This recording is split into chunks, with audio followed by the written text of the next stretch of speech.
ẹ máa káàbọ̀ sínú ìròyìn tó nípàdé ọlọ́mọlé ọlọ́mọlú ọlọ́mọ orílẹ̀-èdè níbi tí ọmọdé ti mọ ọ̀wẹ̀ta tí ń bá gbàjẹ́ ní pápápá lábẹ́lá lè fẹ́ tá gbà yọjú ojú fèrèsé ibi tá yọjú sí láàrin àwọn ọmọ Ìgbò ní o níbi tí wọ́n ti ń fi ọ̀rọ̀ jómi tó rú ọ̀rọ̀ wípé àwọn kan ń fi Peter Obi ṣe bójúbójú ní iṣẹ́ rí ọ̀rọ̀ Peter Obi gan la fi bẹ̀rẹ̀ ètò lónìí àtúndí ọ̀dọ̀ Dr. Abati níbi tán náà ti sọ̀rọ̀ púpọ̀ lórí ọ̀rọ̀ tí Peter Obi náà ṣe sọ torí òun láǹbíṣàn ọmọ Ìgbò náà láǹbíṣàn tiwọn wọn láwọn tiẹ̀ tí wàá fẹ́ gbé àǹbíṣàn Peter Obi àwọn fẹ́ gbé tìṣẹ́gbẹ́ kan báyìí àwọn fẹ́ gbé àǹbíṣàn tàwọn tó jẹ́ bigotry àwọn fẹ́ dá WhatsApp lẹ̀ àwọn fẹ́ máa gbé ìròyìn fògànà àwọn ó lọ sí ilé ìwé ìròyìn ńláńlá lókè òkun àwọn ó rè mọ́ pùṣẹ́ àwọn ó da owó jọ bẹ́ẹ̀ náà ni lórí ọ̀rọ̀ ti Peter Obi tó sọ wípé ẹ̀kan one time péré ló ń fẹ́ ṣe Dr. Abati fún nígbà zùrù ṣùgbọ́n àwọn èèyàn náà kóbo wọn kó padà fún Dr. Abati ẹ jẹ́ àkọ́kọ́ gbọ́ lẹ́nu àwọn ẹgbẹ́ bigotry náà. Bigotry WhatsApp group where we now edit and start distributing them, telling fake stories. We have to. In fact, we will pay to put it on BBC, CNN, all Fox News, Al Jazeera, so that people will start seeing all these things. Let us start changing the narrative. Men, you are doing what you are not supposed to do, because if it's bigotry, we have to start doing the real propaganda. We have to start painting the color. We don't have to start bringing real stories. Real stories are not bigotry. We have to stop from there, run with it. And for crying out loud, when we are growing up, we heard they are the most educated tribe. The Igbo race was the first people that embraced education in Nigeria. Go and fact check. ọ̀rọ̀ rẹ̀ ó rùn létí mi ó ń bí mi nínú ṣùgbọ́n mo kàn fẹ́ kẹ́ ẹ mọ̀ wípé bí àwọn Fúlàní ṣe ní àjẹ́ndà bẹ́ẹ̀ náà ni Ìgbò ní àjẹ́ndà o ẹ wọ̀nà táwọn ń gbé gbà báyìí wọ́n fẹ́ dorí gbogbo tàn kodò ara ẹ̀ náà ṣe ń sọ pé fẹ́ àwọn làwọn nífẹ̀ẹ́ kẹ́ ẹ lè mọ̀ wípé orísun gbogbo kínní ni Yorùbá ò sí lájẹ́ndà sọ́nà ni ara wọn náà ń ṣe kiri mo ráwọn kan tó ń kóra wọn kiri tó ń pera wọn ní Àgbẹ̀kọ̀yà part 2 àbí part 3 tó bá yẹ ẹni ní pàtì mọ́ nítorí Sunday Igboho tí wá sì tún ju àjẹ́ndà lọ Yorùbá nation ti di ideology ó ti di ideology àwọn kan sì ń kóra wọn kiri wọn láwọn àwọn ń ṣe sùtá Sunday Igboho wọn mọ̀ pé sùtá ara wọn làwọn ń ṣe ọ̀rọ̀ wọn kọ́ la wa sọ ẹ jẹ́ à lọ sọ́dọ̀ Dr. Abati níbi tó ti wọ̀n kó bí owó ló fi wọ̀n fún Peter Obi ṣùgbọ́n àwọn ọmọ Nàìjíríà àtàwọn olólùfẹ́ Peter Obi wọ́n wá fi drum gorodomu náà fi wọ́n padà fún. I'm saying that any politician that comes to you and says, I'm going to do only one term, that's a sign of desperation. It will not work. Just like all these gambits about serving food, carrying plates, and doing boy at parties that could be better organized by event organizers, it's also a sign of desperation. It doesn't work. It will never work. And then the second challenge, of course, is that you say the North will buy into this idea of one term. No, the North will not. Because the civil war in this country has never ended. I don't believe that Northerners who are already aggrieved with a Yoruba president will just shift and embrace the possibility of an Igbo president. There are contradictions in this country that have not been sorted out. We should lay the emphasis on competence, ability. If the Nigerian people are politically educated to a point where they can vote for a competent person, regardless of where he comes from, regardless of his religion, that's when this country will begin to move forward. So all this, I will do one time, I will serve you food, I will give you agbado. No, please, that's not going to work, in my own opinion. I don't know whether you disagree. ó náà lẹ́tí gbọ́ yẹn ó ní opinion ohun tó ń ní o opinion tí yín náà ń kọ́ ẹ bá ń kọ́ sínú comment section já wa lọ sí ọ̀dọ̀ àwọn diaspora lórí àwọn kan tán náà wọ gàù pẹ̀lú títì Calabar to Lagos road tíjọba sì kọ́ tí ikún sí wọn. ládùúrú dúkìá àti millions of millions ìmí gan lówó òun wọ bílíọ̀n tí wọ́n lù sí ń bẹ̀ tíjọba sì ń fojoojúmọ́ pè fún ìdókòwò látòkè òkun àwọn ní ìdí yín ẹ wá tún Nàìjíríà ṣe tó sì jẹ́ wípé lójoojúmọ́ náà ni wọ́n fi ń ṣe sánà ní àwọn ọmọ Nàìjíríà tó ń wálé ìwọ̀nba nú wọn tó kówó wọn wá tán sì tún lójú wọn náà wọ́n sì ń dáwó wọn dànù sí gọ́tà nípa wíwó ilé wọn àti dúkìá wọn wọ́n sì fún wọn justice. For 8 months and I saw the impunity being committed by the illegal diversion along Channel 17 and 18 in Okwaja. That is where our subject property is. I have been called a lot of names. I have been called a controversial woman. I have been called an unpatriotic woman by the minister. And I have been called, he has also incited a tribal sentiment by saying that on national television that I'm an Igbo woman and I am not, that I came to Lagos to grab land. Meanwhile, this property is not mine. It belongs to the Nigerian in diaspora.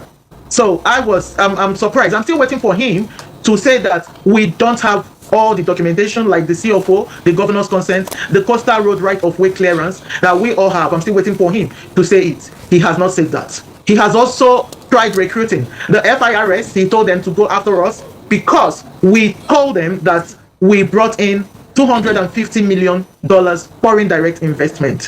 What we mean by that is that this is the money that we brought in. This is the money that Nigerians that are in diaspora that we represent brought in to invest. So I don't know who is unpatriotic. I don't know who is controversial here. I saw when he came out during the Landmark saga and said that Landmark does not have. Wọ́n máa sí nẹ́tíwọ̀kì lọ́mbẹ̀ ọ̀ṣùwọ̀ ibẹ̀ náà láti dá dúró láwọn náà ó ti ṣe àtótónu alẹ́ lórí iṣẹ́ ẹgbẹ́ ọgbọ́n tán ní ìkànnà àwọn mínísítà rẹ̀ Tinubu ń sọ pé àwọn ọmọ Nàìjíríà kó $250 million wá kì í ṣe èèyàn kan kì í ṣe èèyàn méjì o wọ́n pọ̀ o wọ́n wá fi invest ó wá ní kí ẹ̀ka àjọba tí ń gba owó orí pé kó lọ yọwọ́ wọn ò kórè ìgbà owó orí lọ́wọ́ wọn owó tán kó bọ̀ wá ṣe investment tán sì fẹ́ wá fi dókòwò kán wá fi dálé iṣẹ́ gan lẹ̀ tí ì ṣe pé bóyá wọ́n wá kọ́lé dúkìá tán fẹ́ gbé ìmíì tó sì ń kọ́lé náà bóyá ó fẹ́ fi sòtẹ́ẹ̀lì bóyá ó fẹ́ fi ṣe bísínẹ́sì ẹ̀ tó sì jẹ́ wípé inú ẹkọ́nọ́mì Nàìjíríà ni ó ti máa pa ńgbà tẹ́ bá wá ṣe títì rẹ̀ gẹ́gẹ́ tán tẹ́ẹ̀rí èèyàn kó wá ṣe investment títì náà lẹ́ tó fi ń ba ayé àwọn èèyàn jẹ́ $250 million sówó kékeré wá ni ṣé n ti ń sọ náà ni wípé gbogbo ọmọ Nàìjíríà ti bá ń kówó bọ̀ nílé kán mọ́ táàsì wọn gbogbo ẹ̀yin ta gbogbo àwọn táwọn fowó ránṣẹ́ sílẹ̀ ẹ̀ rí i pé tí ó bá fi di sọ́dún tí ń bọ̀ náà fẹ́ bẹ̀rẹ̀ táàsì wọn tax reform tán tọwọ́ bọ̀ tó bá ti kọjá ayé kan in fact kó jówó oúnjẹ ló fi ránṣẹ́ sílé wọ́n mọ̀ tax ẹ̀ o lẹ́yìn ìgbà tí Trump bá ti yọ tiẹ̀ tán tàbí tán ti yọ tax lára owó táà náà fi ọ̀tọ̀ ní àwọn app tá à ń lò tán já tí wọ́n ń bẹ̀ o ọ̀tọ̀ ní o ẹni app tó bá lóun ò jáwé irọ́ ni o gbogbo wọn ni àwọn kan wà wọn ní já owó rẹ ṣùgbọ́n réètì tán máa fún ọ wọn náà ó rí tí wọ́n ń bẹ̀ ṣé lórí gbogbo yẹn náà tún rán àwọn agbowó òde dìde wọ́n máa ṣe fún Nàìjíríà o àwọn ni wọ́n ń kọ́ the rate tán fi ń kọ́ slow the rate tán fi ń parẹ́ fast. ẹ jẹ́ wá lọ sí Ghana o ọ̀rọ̀ ò tí ì yanjú o nípa àwọn tí ń ṣèwọ́de tán láwọn ò fọmọ Nàìjíríà mọ́ ààrẹ Tinubu mọ̀ gbé entourage lọ Minister for Foreign Affairs State ìyàwó Ojukwu náà lọ ṣùgbọ́n wọ́n ní àṣẹ̀yìnwá àṣẹ̀yìnbọ̀ wọ́n lọ́rọ̀ níyànjú o ẹ jẹ́ á gbọ́ díẹ̀ lẹ́nu ìyáàfin Àbíkẹ́ Dábìrì. Which even the Inspector General of Police of Ghana said, look, I don't want to say one tribe. Let us know them. We are not going to go there and beg for them. When you say the Nigeria Commission in Ghana, the Nigeria Commission in Ghana has been doing a lot, actually. Look, I've gone to Ghana. I can't remember how many times I've gone to Ghana. If you remember when we had cases of trafficking, we went to Ghana and brought back those girls. And we thank Her Excellency, Mrs. Oluremi Tinubu, who helped us with transportation, bus and all that. And we've been doing that on a regular basis, and it has gone down. And the people behind that have been arrested. Many Nigerians and a few Ghanaians were involved in the trafficking. It's still going on, but not as much as in the past. So we dealt with headlong. If you say kid, arrest them.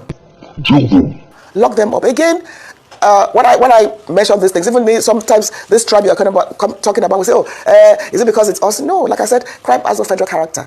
In Indonesia, we had 21 Nigerians on death row. We went to the Indonesia prison, and we spoke to them, and we begged them, and they said, our law is our law. 4 were executed, and they are still, and then 1 was saved through the intervention of Barrister Emmanuel, but they are still there. But you know what, when we went into that prison, I've said it before and I'll say it again, 21 of them, 20 were from one state in the southeast, 20. The other one was from Edo State. But at the same time, that does not mean you should generalize and say everybody in that state is a criminal. And the governor of that state has tackled the issue, even went on air and said, listen, if you do all these rituals and everything, is going to stop it.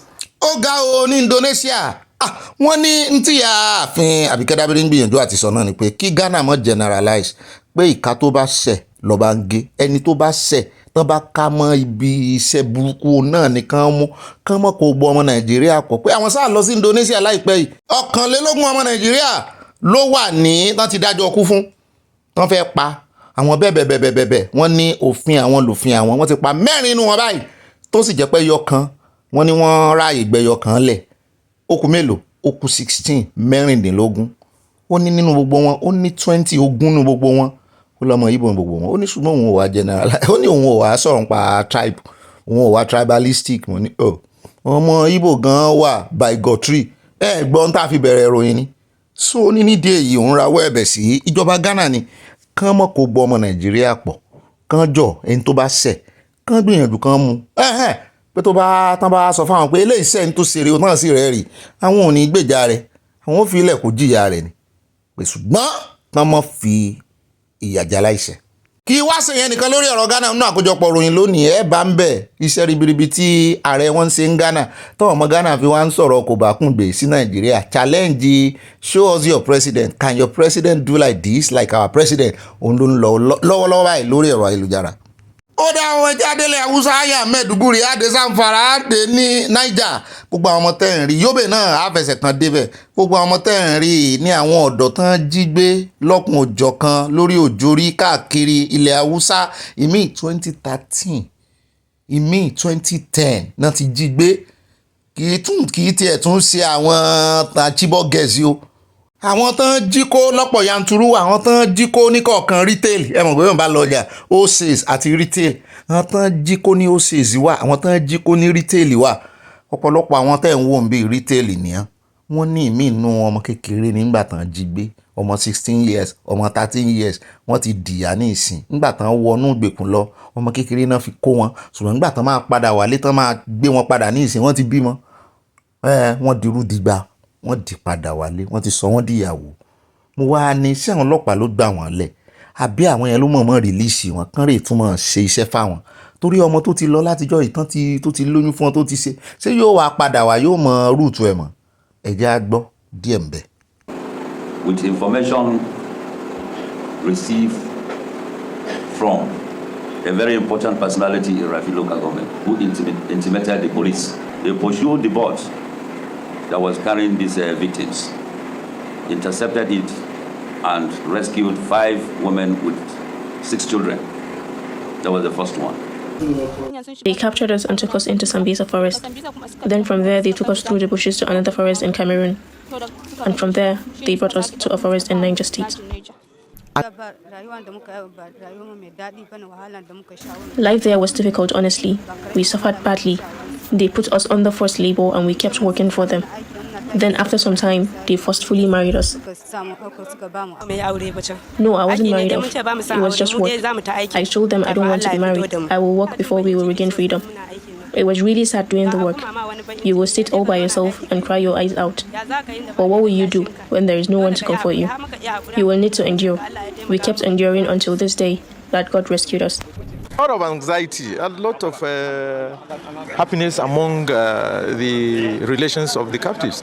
They've been very anxious to get their kidnapped persons back to their community, and it's normal. By the time people stay out of their community in this manner, the police command felt they should undergo some scrutiny before they are integrated back to their family. People were full of joy, because even if it is single one person that was missing, and God have rescued him, it is not a small joy. Ó náà lẹ ti rí yẹn o èmi láìkí ìgbésẹ̀ tán ní iléeṣẹ́ ọlọ́pàá gbé o wípé kán yẹ̀ wọ́n wò dáadáa pé àìbá mọ̀ bóyá fi wọ́n ṣe ìjẹ ẹ̀wọ̀n pé wọ́n bá rí ìpẹja wọ́n máa fi ìjẹ sẹ́nu ikọ̀. Bẹ́ẹ̀ náà la gbọ́ lẹ́nu àwọn kan tó sọ pé wọ́n fẹ́ àwọn wọ́n fi tipátipá máa wọ́n béèrè lọ́wọ́ àwọn ṣé káwọn fi ọkàn mọ́ kó mọ́ ṣaya àwọn kó o sì mọ́ bímọ fáwọn kó o mọ́ ṣiṣẹ́ táwọn fi tú ọ lẹ̀ àbí ó ṣiṣẹ́ ó làágùn ìkànnì wọn sọ ó tẹ̀ ń lọ́rùn kó ń ṣiṣẹ́ kó ń làágùn iṣẹ́ náà ló ń wá ṣe títí torí fi yọ àwọn báyìí. Ó dá ẹjẹ́ wá dé sùkúù yìí o níbi tí a ti rí tí ọmọ kan ṣoṣo tó wìn ní nfa tó ń ló wìn ní gbogbo kíláàsì gbogbo sọ́bjẹ́ẹ̀tì èmi náà ti ṣerú ẹ̀rí nígbà tí mo wà ní sùkúù èmi ni mo wìn.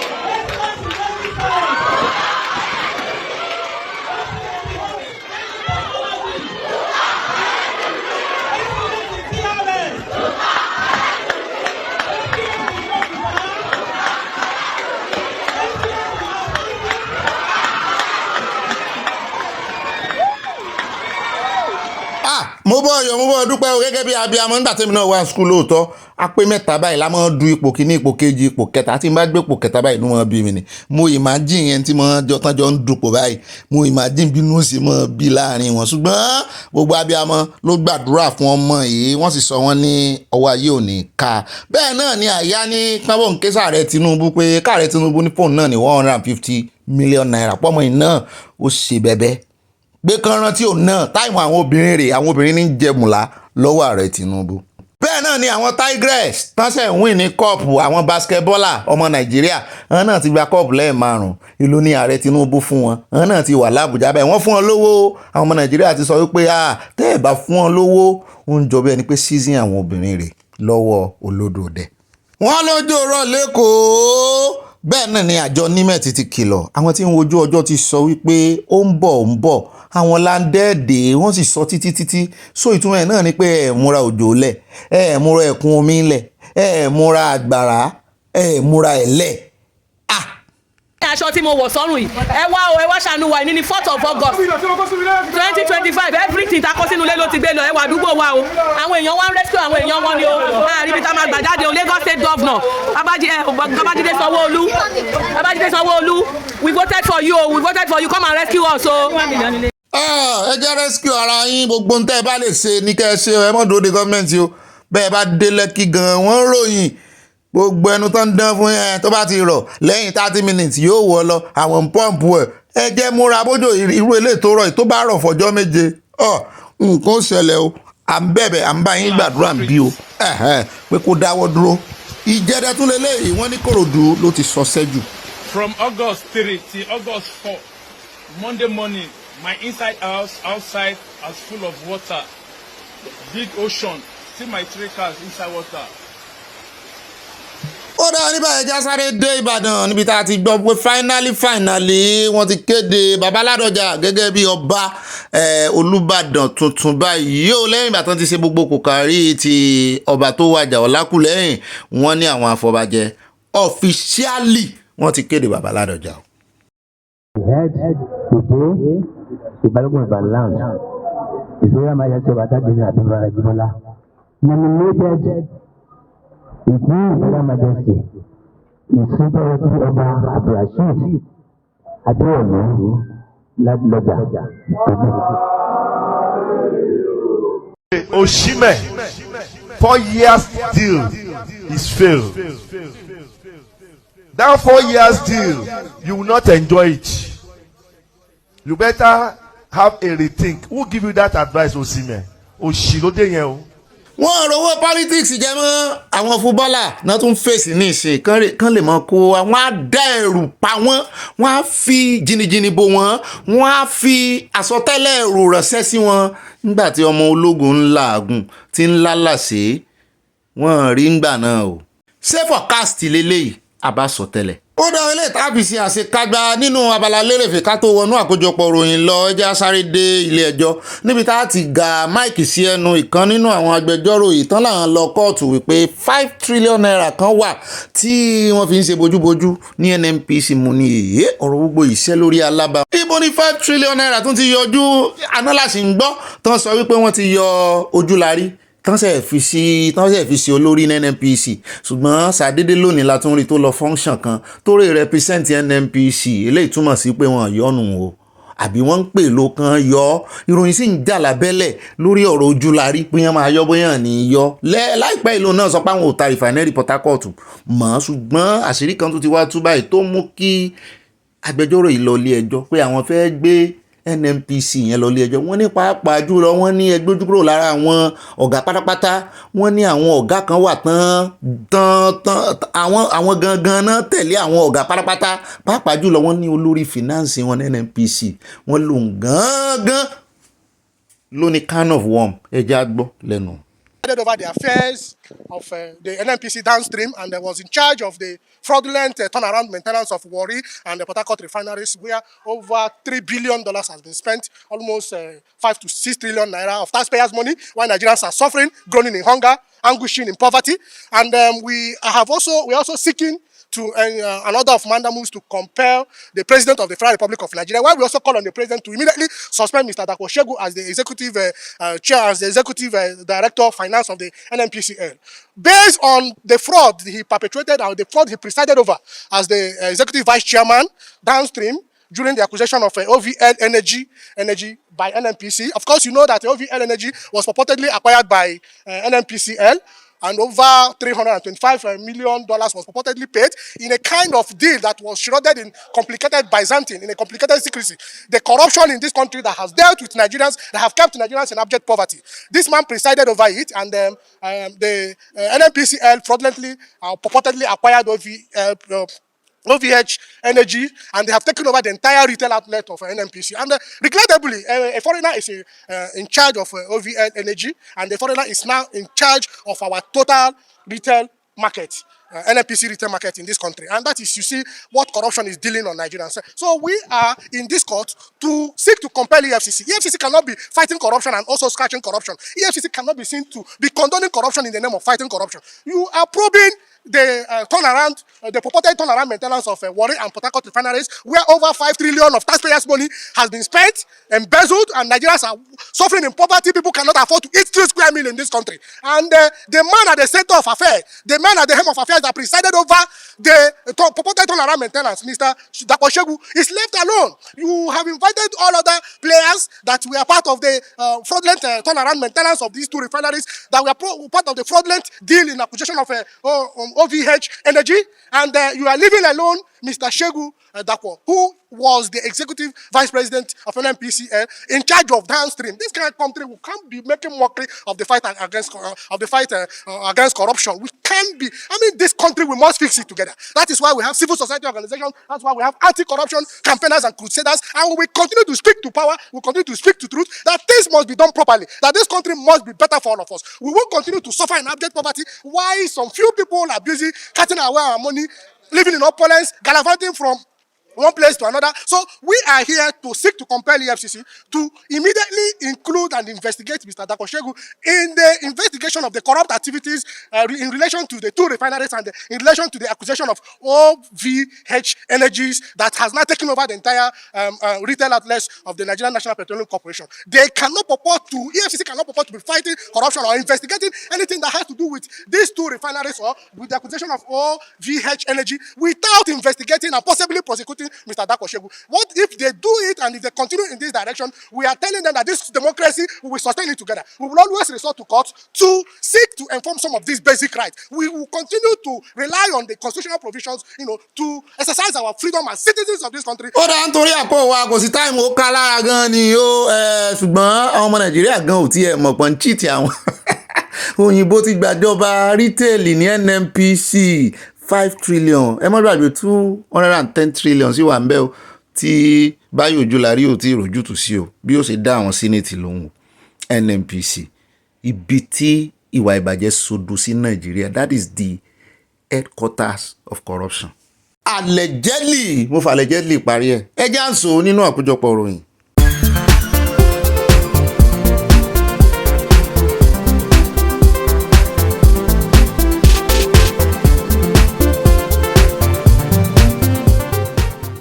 Iṣẹ́ wa fúnlẹ̀ wa, fún ilẹ̀ ìbí wa, kàgbéga kàgbéga kàgbéga fàyè rí. Ìgbàgbọ́ wa ni pé bá ṣe bẹ̀rù làbọ̀ mọ́, ká ṣiṣẹ́ ká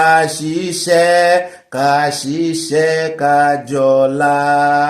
Ìṣọ̀kan àtòmìnira, kò sí ìṣọ̀kan, ní kẹjẹ ká máa lépa ìtẹ̀síwájú fọ̀pọ̀ ire àtòhun tó dára.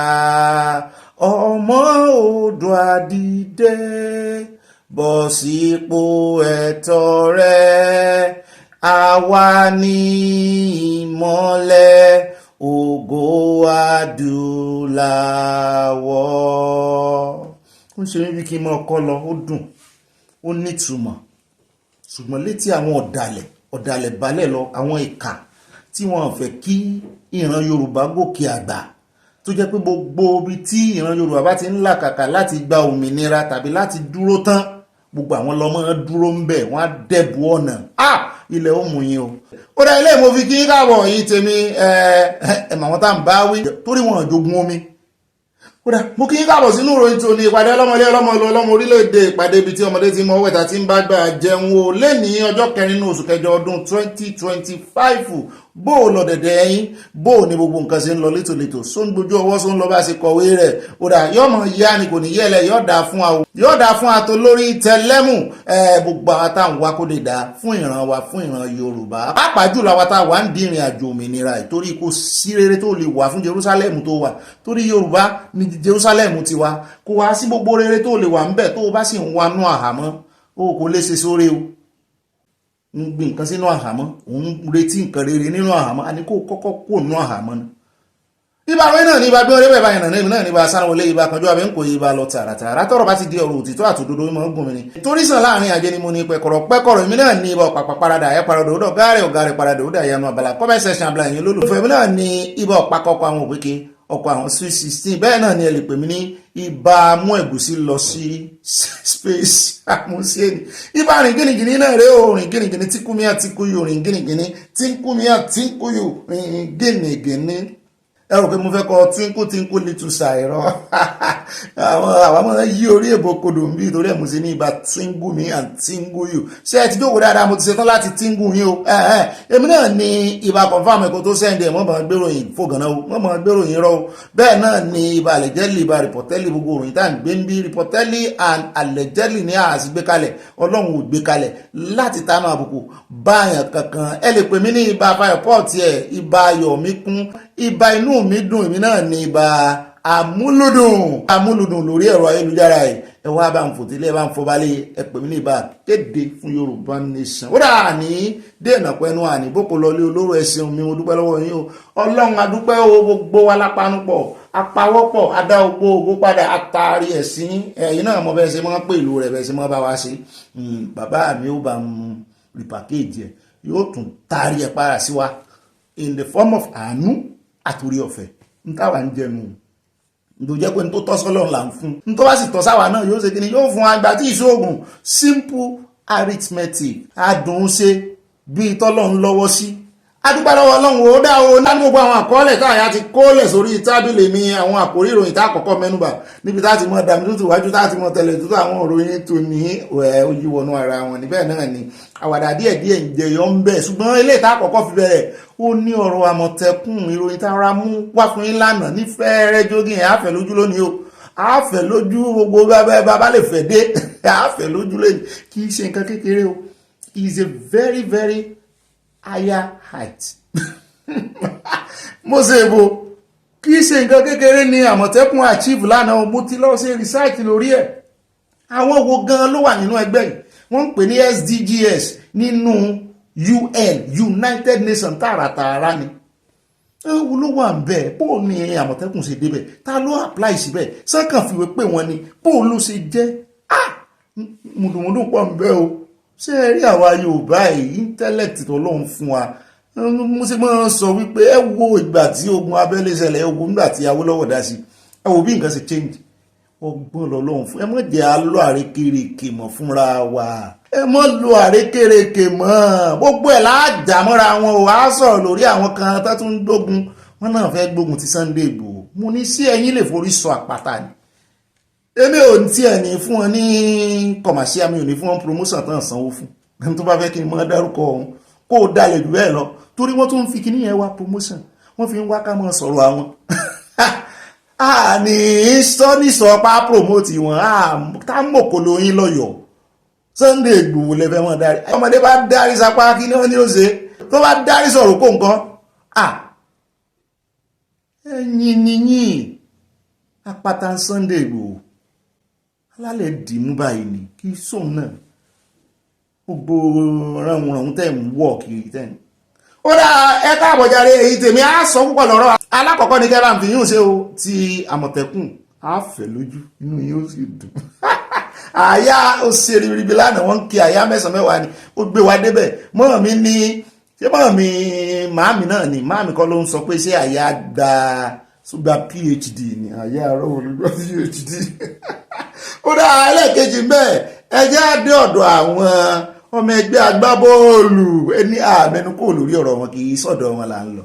Àwọn ilé ọwọ́ náà fi ń gbá bọ́ọ̀lù Tigress náà pé wọn ẹ mọ̀ pé abo tiger Àmọ̀tẹ́kùn ṣe wá ń jọyọ nínú gbogbo kìíní báyìí Tigress sámọ̀tẹ́kùn náà àbí Àmọ̀tẹ́kùn náà mọ̀ tún ni àwọn ilé náà Àmọ̀tẹ́kùn abo agbábọ́ọ̀lù àwọn oní basketball Àmọ̀tẹ́kùn ló tún wí ni ó dáa o ibi táwa ń lọ rèé Aso Rock là ń lọ ṣùgbọ́n Tinubu ọ̀kan láwọn ọmọ Nàìjíríà bá bẹ̀rẹ̀ gbà pé ààrẹ ń tẹ́ bẹ̀rẹ̀ ẹ̀ mọ́túnmọ́ ẹ̀ ni tó bẹ́ẹ̀ kẹ́ mọ́ invite àwọn eléyìí náà this is the 5th time táwọn náà gba kọ́ọ̀bù wọ́n rí èèyàn invite wọn Aso Rock tó bẹ́ẹ̀ ń tẹ́ ṣe fún Táyé ẹ̀ ṣe fún Kẹ́hìndé àwọn ọmọ Nàìjíríà ti ń fún wọn gbàgbòs látara ń bọ̀ ń bẹ́ẹ̀ á fún ilẹ̀kùnrẹ́rẹ́ ròyìn bí àwọn ọmọ ẹ̀ ṣe iṣẹ́ akọ tán sì win ní Afro Basket Women title bá a bá wá kó ń bẹ̀ tán àwa ń lọ tààràtààrà nù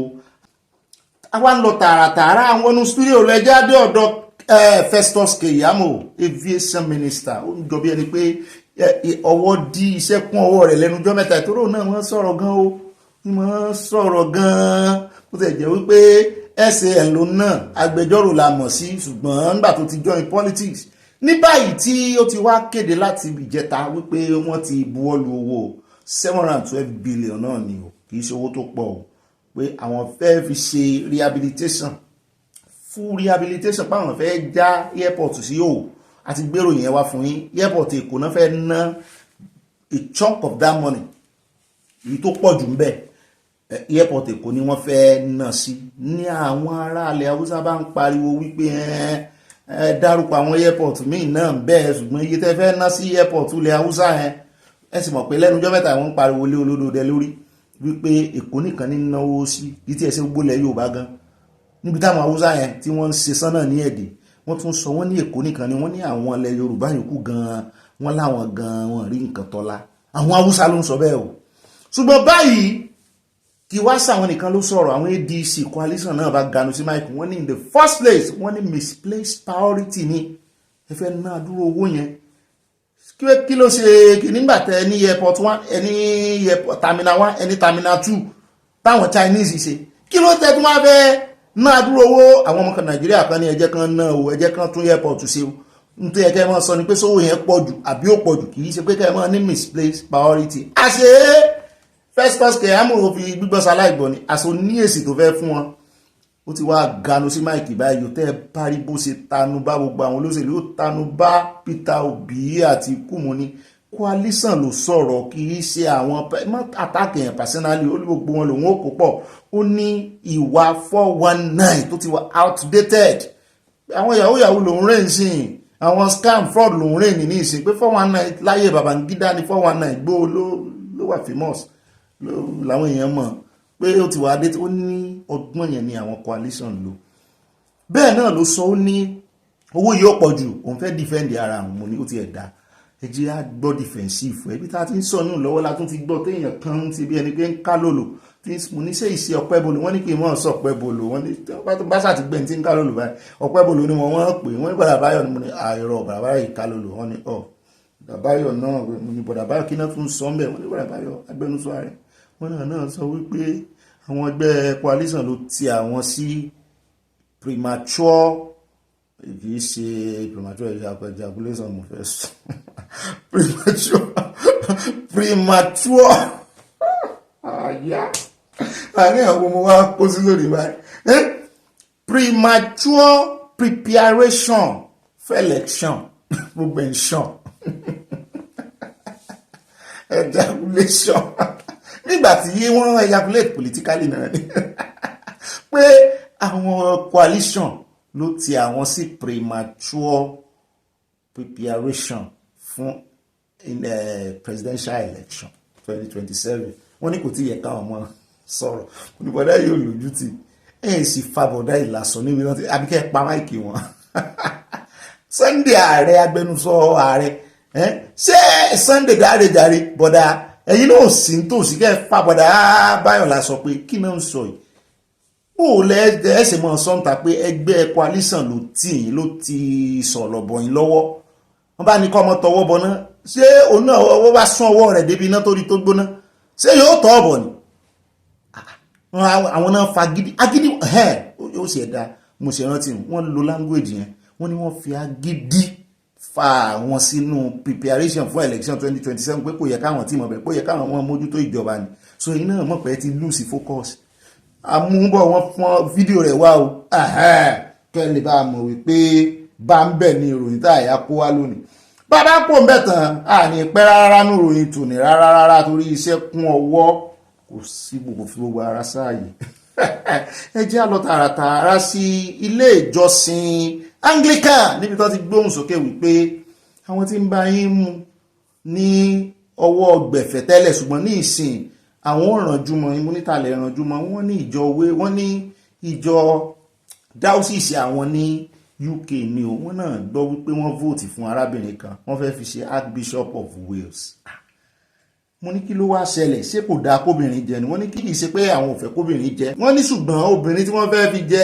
Archbishop yìí wọ́n ní gay ni wọ́n ní this is the first time tóbìnrin máa jẹ́ and this is the first time again tóbìnrin tó jẹ́ máa jẹ́ gay obìnrin sóbìnrin tó ń bára wọn lò pé wọ́n sì tún wá ń ṣe níta gbangba wọ́n fi ń tàbùkù pé ìyẹn náà ó sì wá jẹ́ tààmì ló ṣẹ̀ wá declare pé gay lòun kí ni ń wò tẹ́lẹ̀ tí ò fi sọ bẹ́ẹ̀ ó wá dépò ńlá ní ìsìn báwọn ò ní gbà ó à ń bọ̀ ń bẹ́ẹ̀ ọ̀rọ̀ gay yìí àwọn Anglican àwọn tí jọ ń bára wọn fà tipẹ́ Anglican ti Nàìjíríà ló láwọn ò ní gbà ó kì í ṣe Anglican ti UK o à ń bọ̀ ń bẹ́ẹ̀ fún yín lẹ́kùnrẹ́rẹ́ lóyìn ìbábá kò ń bẹ̀ tán á dé ọ̀dọ̀ ìkànnà àwọn ọmọọṣẹ́ ológun agbó pé ọwọ́ ń tẹ àwọn báńdíìtì lóòótọ́ o lẹ́nu ọjọ́ mẹ́ta ṣùgbọ́n wọ́n ní bọ́ ṣe ń pa wọ́n ni wọ́n ń pọ̀ sí o ṣé ẹ ti ẹ̀wà rí Túrújí Bello tá a sọ̀rọ̀ rẹ̀ àná kọ́ àbíjẹta la sọ̀rọ̀ rẹ̀ àná wọ́n ní ó ti ń bẹ̀bẹ̀ gan báyìí àti ìkan náà tó ń pè ní Alérù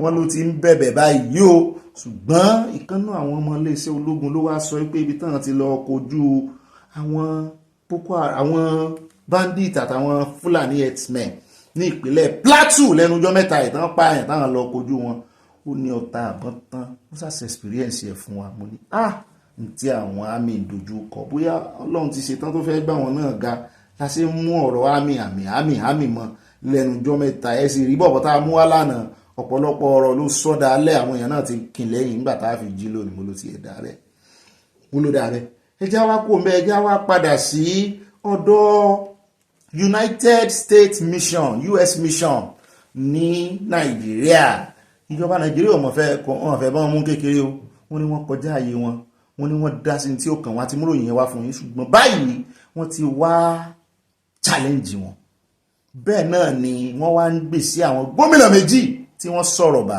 Ṣèyí Mákindé wà nù wọn pé Ṣèyí Mákindé ń ṣiṣẹ́ ribiribi o federal government ló ń gbèjà rẹ̀ yìí o pé Ṣèyí Mákindé ń ṣiṣẹ́ ribiribi páwọn ò ní gbà kẹtanú àbùkù lu ìkankan nú àwọn government official pé ìṣiṣẹ́ government lè wá ṣe ti bridge protocol anti-government report lélẹ̀ federal government láwọn ò ní gbà fún ọ àwọn nǹkan kan tó wá wà tó jẹ́ àṣírí tábàánú ó tù nù àkójọpọ̀ òròyìn lónìí à ń bọ̀ ń bẹ̀ àjọ̀tù Ọlọ́run ó fún àtú.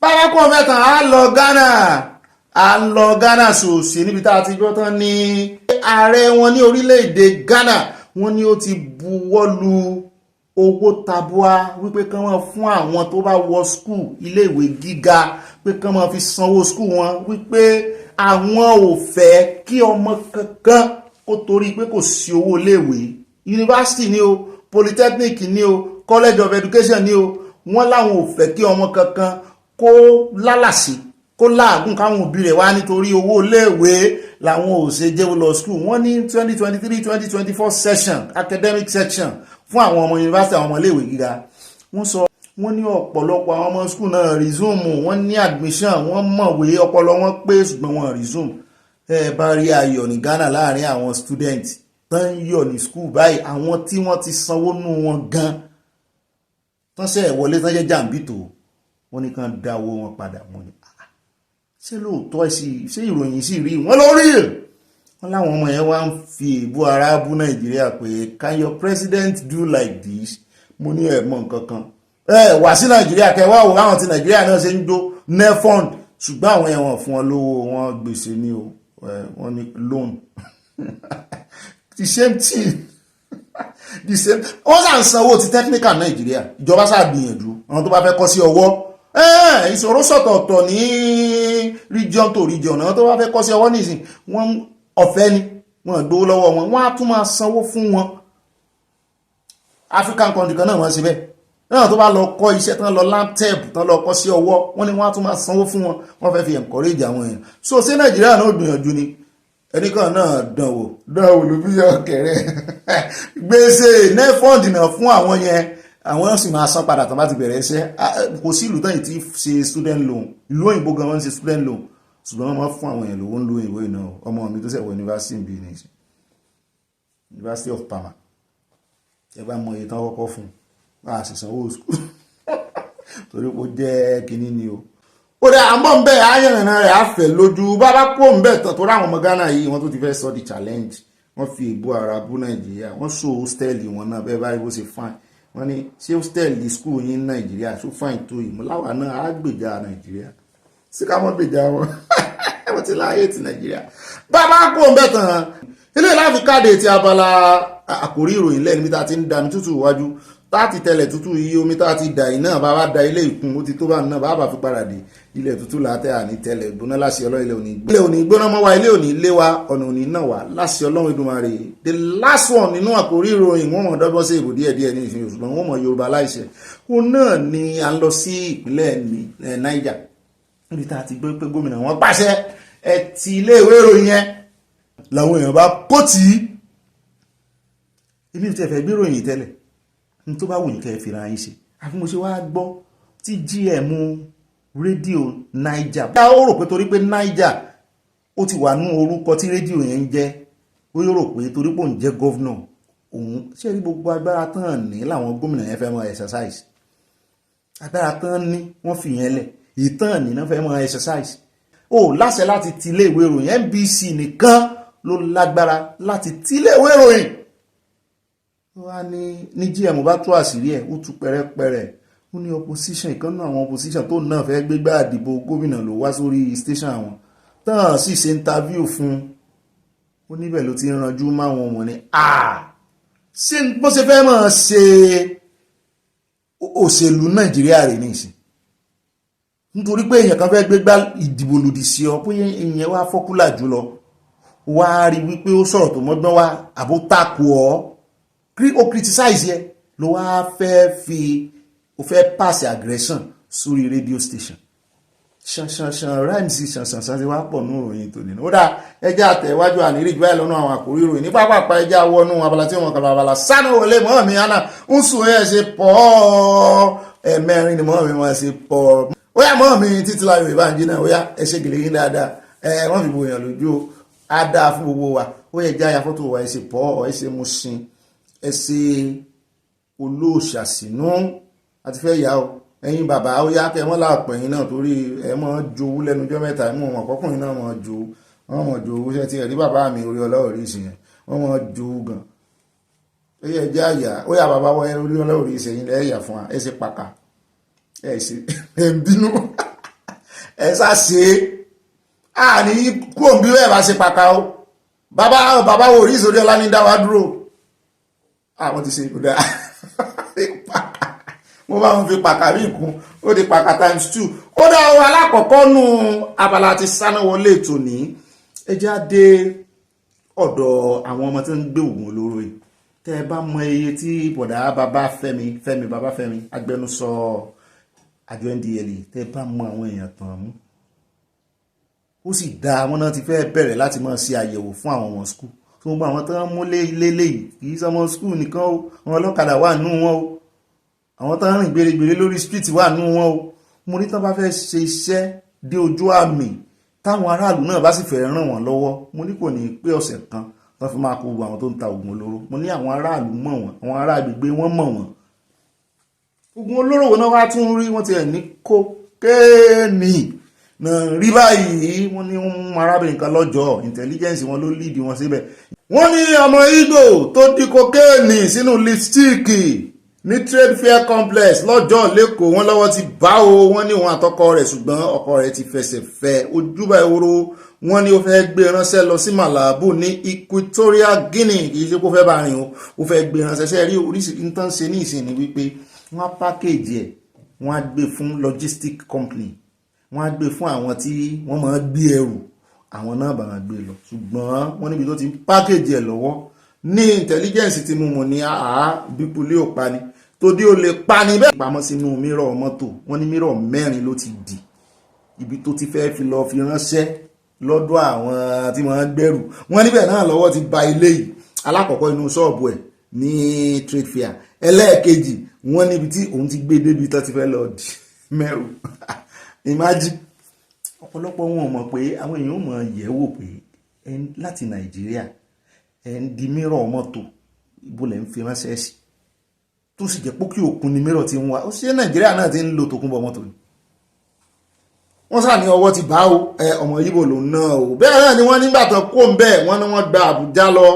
Agbẹnusọ NDLEA àwọn náà ń tú pẹ̀rẹ̀pẹ̀rẹ̀ ọ̀rọ̀ yìí o. Wọ́n láwọn ọlọ́kadà làwọn aráàlú júwe, torí ẹ̀ mo ti sọ̀rọ̀ lẹ́ẹ̀kan pé tí wọ́n bá máa kó àwọn aráàbí bẹ́ẹ̀ bá fẹ́ mú ọ̀daràn aráàlú tí wọ́n bá ti fọwọ́sowọ́pọ̀ pẹ̀lú, torí ẹ̀ ó yẹ kí ọlọ́pàá kan di ọ̀rẹ́ aráàlú. Ẹ̀ lè máa ṣe aráàlú mọ̀kùmọ̀kù, ẹ̀ lè máa fojú aráàlú dolẹ̀ kẹ́tún mọ́ expect pé àwọn náà ń bọ̀ wá ṣòfò fún yín. Kò possible.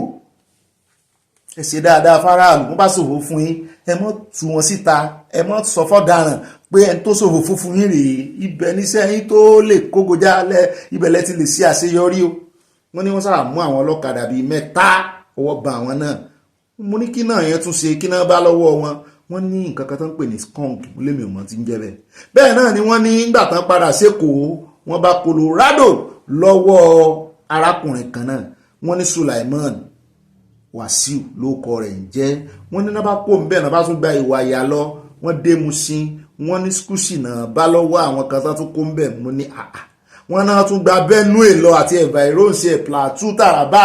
Wọ́n ní Tramadol ló pọ̀ jù ń bẹ́ẹ̀. Mo lébi náà rí fọ́nrán kan lánàá, n ò kan lé lónìí níbi tó ti so ọmọ kan, wọ́n so lọ́wọ́ mọ́ ara agi báyìí, ó wá ń hàngì lára agi, ó ń mì dòròdòrò. Àgbàlagbà ni ó, kì í sọmọdé o. Wọ́n so ọwọ́ rẹ̀ mọ́ ara rẹ̀, ọwọ́ yẹn ló wá fi pọ́n wá ń to ẹgbà sí lára. Tramadol ló kó wá bẹ̀. Wá ní òun ò ní kó wá wọn láyé òun, this is the last time. Ọjọ́ tó bá tún rí òun kan pa òun. Mo ní ogun olóró ti wá sọ àwọn ẹ̀dàkúdà. Wọ́n sì máa ń wo dọ̀ báyìí wọn nílé ìsìn kan. Ẹ kúṣẹ́ o, àjọ NDLEA agbégbòsà fún yín, yọ̀ọ̀dà fún eléyìí tó ti ẹ̀dì sínú lipstick ní pàmílẹ̀. Ẹ kàn dédé rí wọn tán lówó òjijì. Gbogbo tí FCC sì ń pàrọwà sí ilé ìgbìmọ̀ asòfin náà rí pé ẹ bá wa ṣòfin ká mọ́ mú àwọn tí ń lówó òjijì. Ó dé jápò bẹ́jà wá sáré dé ọ̀dọ̀ Ṣèyí, kì í ṣe Ṣèyí Mákindé, kì í sì ṣe Ṣèyí Tinubu. Ṣèyí lọ aláwàdà tí wọ́n kò ṣàwàdà mọ́ ní ìsìn, ó ti join politics. Gbáàsì gbòòzò ìjùmọ̀ náà fún un, ó ti join politics. Ẹ bá rí tí Ṣèyí lọ ń bá wọn obedient fà, ó pàǹtẹ̀tẹ̀ Tinubu sórí báyìí. Ojoojúmọ́ ni mo ń jà lórí Twitter X, ó pàǹtẹ̀tẹ̀ Tinubu sórí báyìí ni. Èmi náà wá ń retí rẹ̀ nígbà tí wọ́n pe àwọn ọ̀dọ́ APC, àwọn ọ̀dọ́ ẹgbẹ́ wọn, àwọn ọmọ wọn pé kán ṣe digital summit. Táàrẹ Tinubu ń sọ wípé ẹ mọ́ wòròyìn tẹ́ ń gbé. Àṣé fún ọ̀kan wà ń bẹ̀ tí ń já rìnrìn táwọn ò tí ì rí. Mo ti rí báyìí o, gbogbo èèyàn ti ń pín, wọ́n ti pín dọ́dọ̀ yín. N ó tẹ̀sí ní ìsìn níbi tí Ṣèyí lọ tó ti ń kí ààrẹ Tinubu 9-10. Ó sọ owó sẹ́tàn ṣe pé ààrẹ Tinubu olódódẹ, the man kó kọ́kọ́ yọ subsidy in the history of Nigeria tí ò tí ì pé wákàtí kan tó di ààrẹ, the man tó abolish ti ń jẹ́ black market ní àwọn lọ́dọ̀ àwọn tí ń ta dọ́là, the man tó bẹ̀rẹ̀ títí Calabar. Ó sáà ń kí wọn 9-10 làwọn èèyàn ń pàtẹ́wọ́. Ó dùn mẹ́mi náà torí orétọ̀ ní ọ̀rọ̀ rẹ̀ smooth, ṣùgbọ́n àyà wa ní ọ̀gá mi. Sẹ́yìn náà ti join àwọn alátẹ̀wọ́ ni, mo mọ̀ ti fẹ́ gbọ́wọ́lé ọwọ́ kéèmì náà tó realize pé kí ni ṣe mí èdè ni àbí kí ni ṣe mí ẹ̀fún béèdì. Olóòní jẹ́ join alátẹ̀wọ́ sọnù. ó ní òun ò sọ pé níta ààrẹ ṣe ò dáa ẹ lè pàtẹ́wọ́ fún wọn ṣùgbọ́n ẹni tí ń sọ̀rọ̀ yìí ṣé ó rántí sọ ìnira tí subsidy mú wá torí òun kí ààrẹ Tinubu mẹ́sàn-án mẹ́wàá nísìnyí demander remove subsidy ó dá ó ṣe kí wọ́n débi wípé and the subsidy become ìnira for ọmọ Nàìjíríà ó ṣe kí wọ́n débẹ̀ kó o mọ̀ pé gbogbo àtẹ̀wọ́ tó ń pa mẹ́ everybody are silent àyẹ́ríkà lóhun ó ní òun ó ti kí wọ́n dé ibi tí ovation ti láò òun ó kàn ju gbogbo àtúbọ̀tán gbogbo ìgbésẹ̀ wọn òun ó kàn mọ́ jù sí ni lóòótọ́ wọ́n yọ black market lórí dọ́là ṣùgbọ́n láti ìgbà tán ti yọ ní ìsìn ṣé náírà gan gẹ̀ẹ́tì ara rẹ̀ mọ́ ẹ̀yin àwẹ̀ analysis àti èmi náà kọ́kọ́ fẹ́ mọ́ yìn wọ́n tẹ́lẹ̀ pé wọ́n gbìyànjú wọ́n gbégbèsè akọni ẹ wo analysis tá a ṣe ẹ kọ́kọ́ bá ń tẹ aláìlétíjú ṣèyí sí náà ẹ ṣèyí lọ ẹ bá ń tẹ̀ sí torí gbàgbó san fún látànà ó rò pé mọ̀rọ̀ sọ ń dìfẹ́ǹdì àwa náà ó sọ̀rọ̀ lé lórí.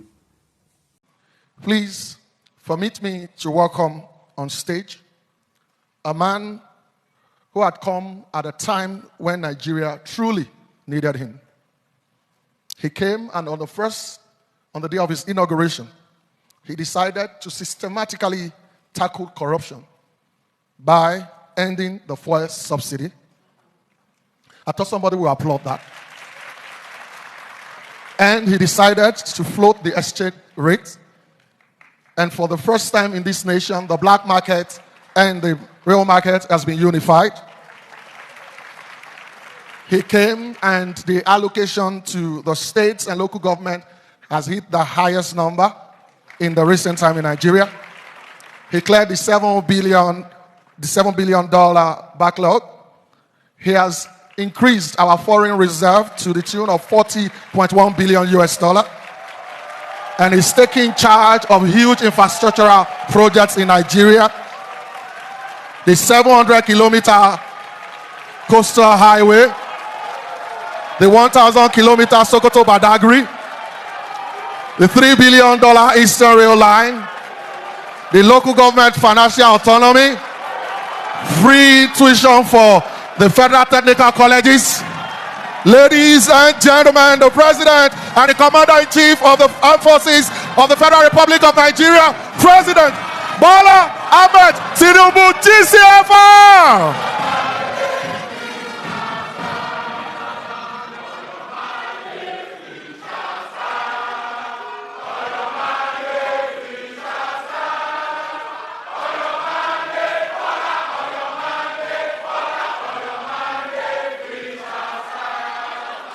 Thank you very much. Please, have your seat, and I promise to keep the mandate.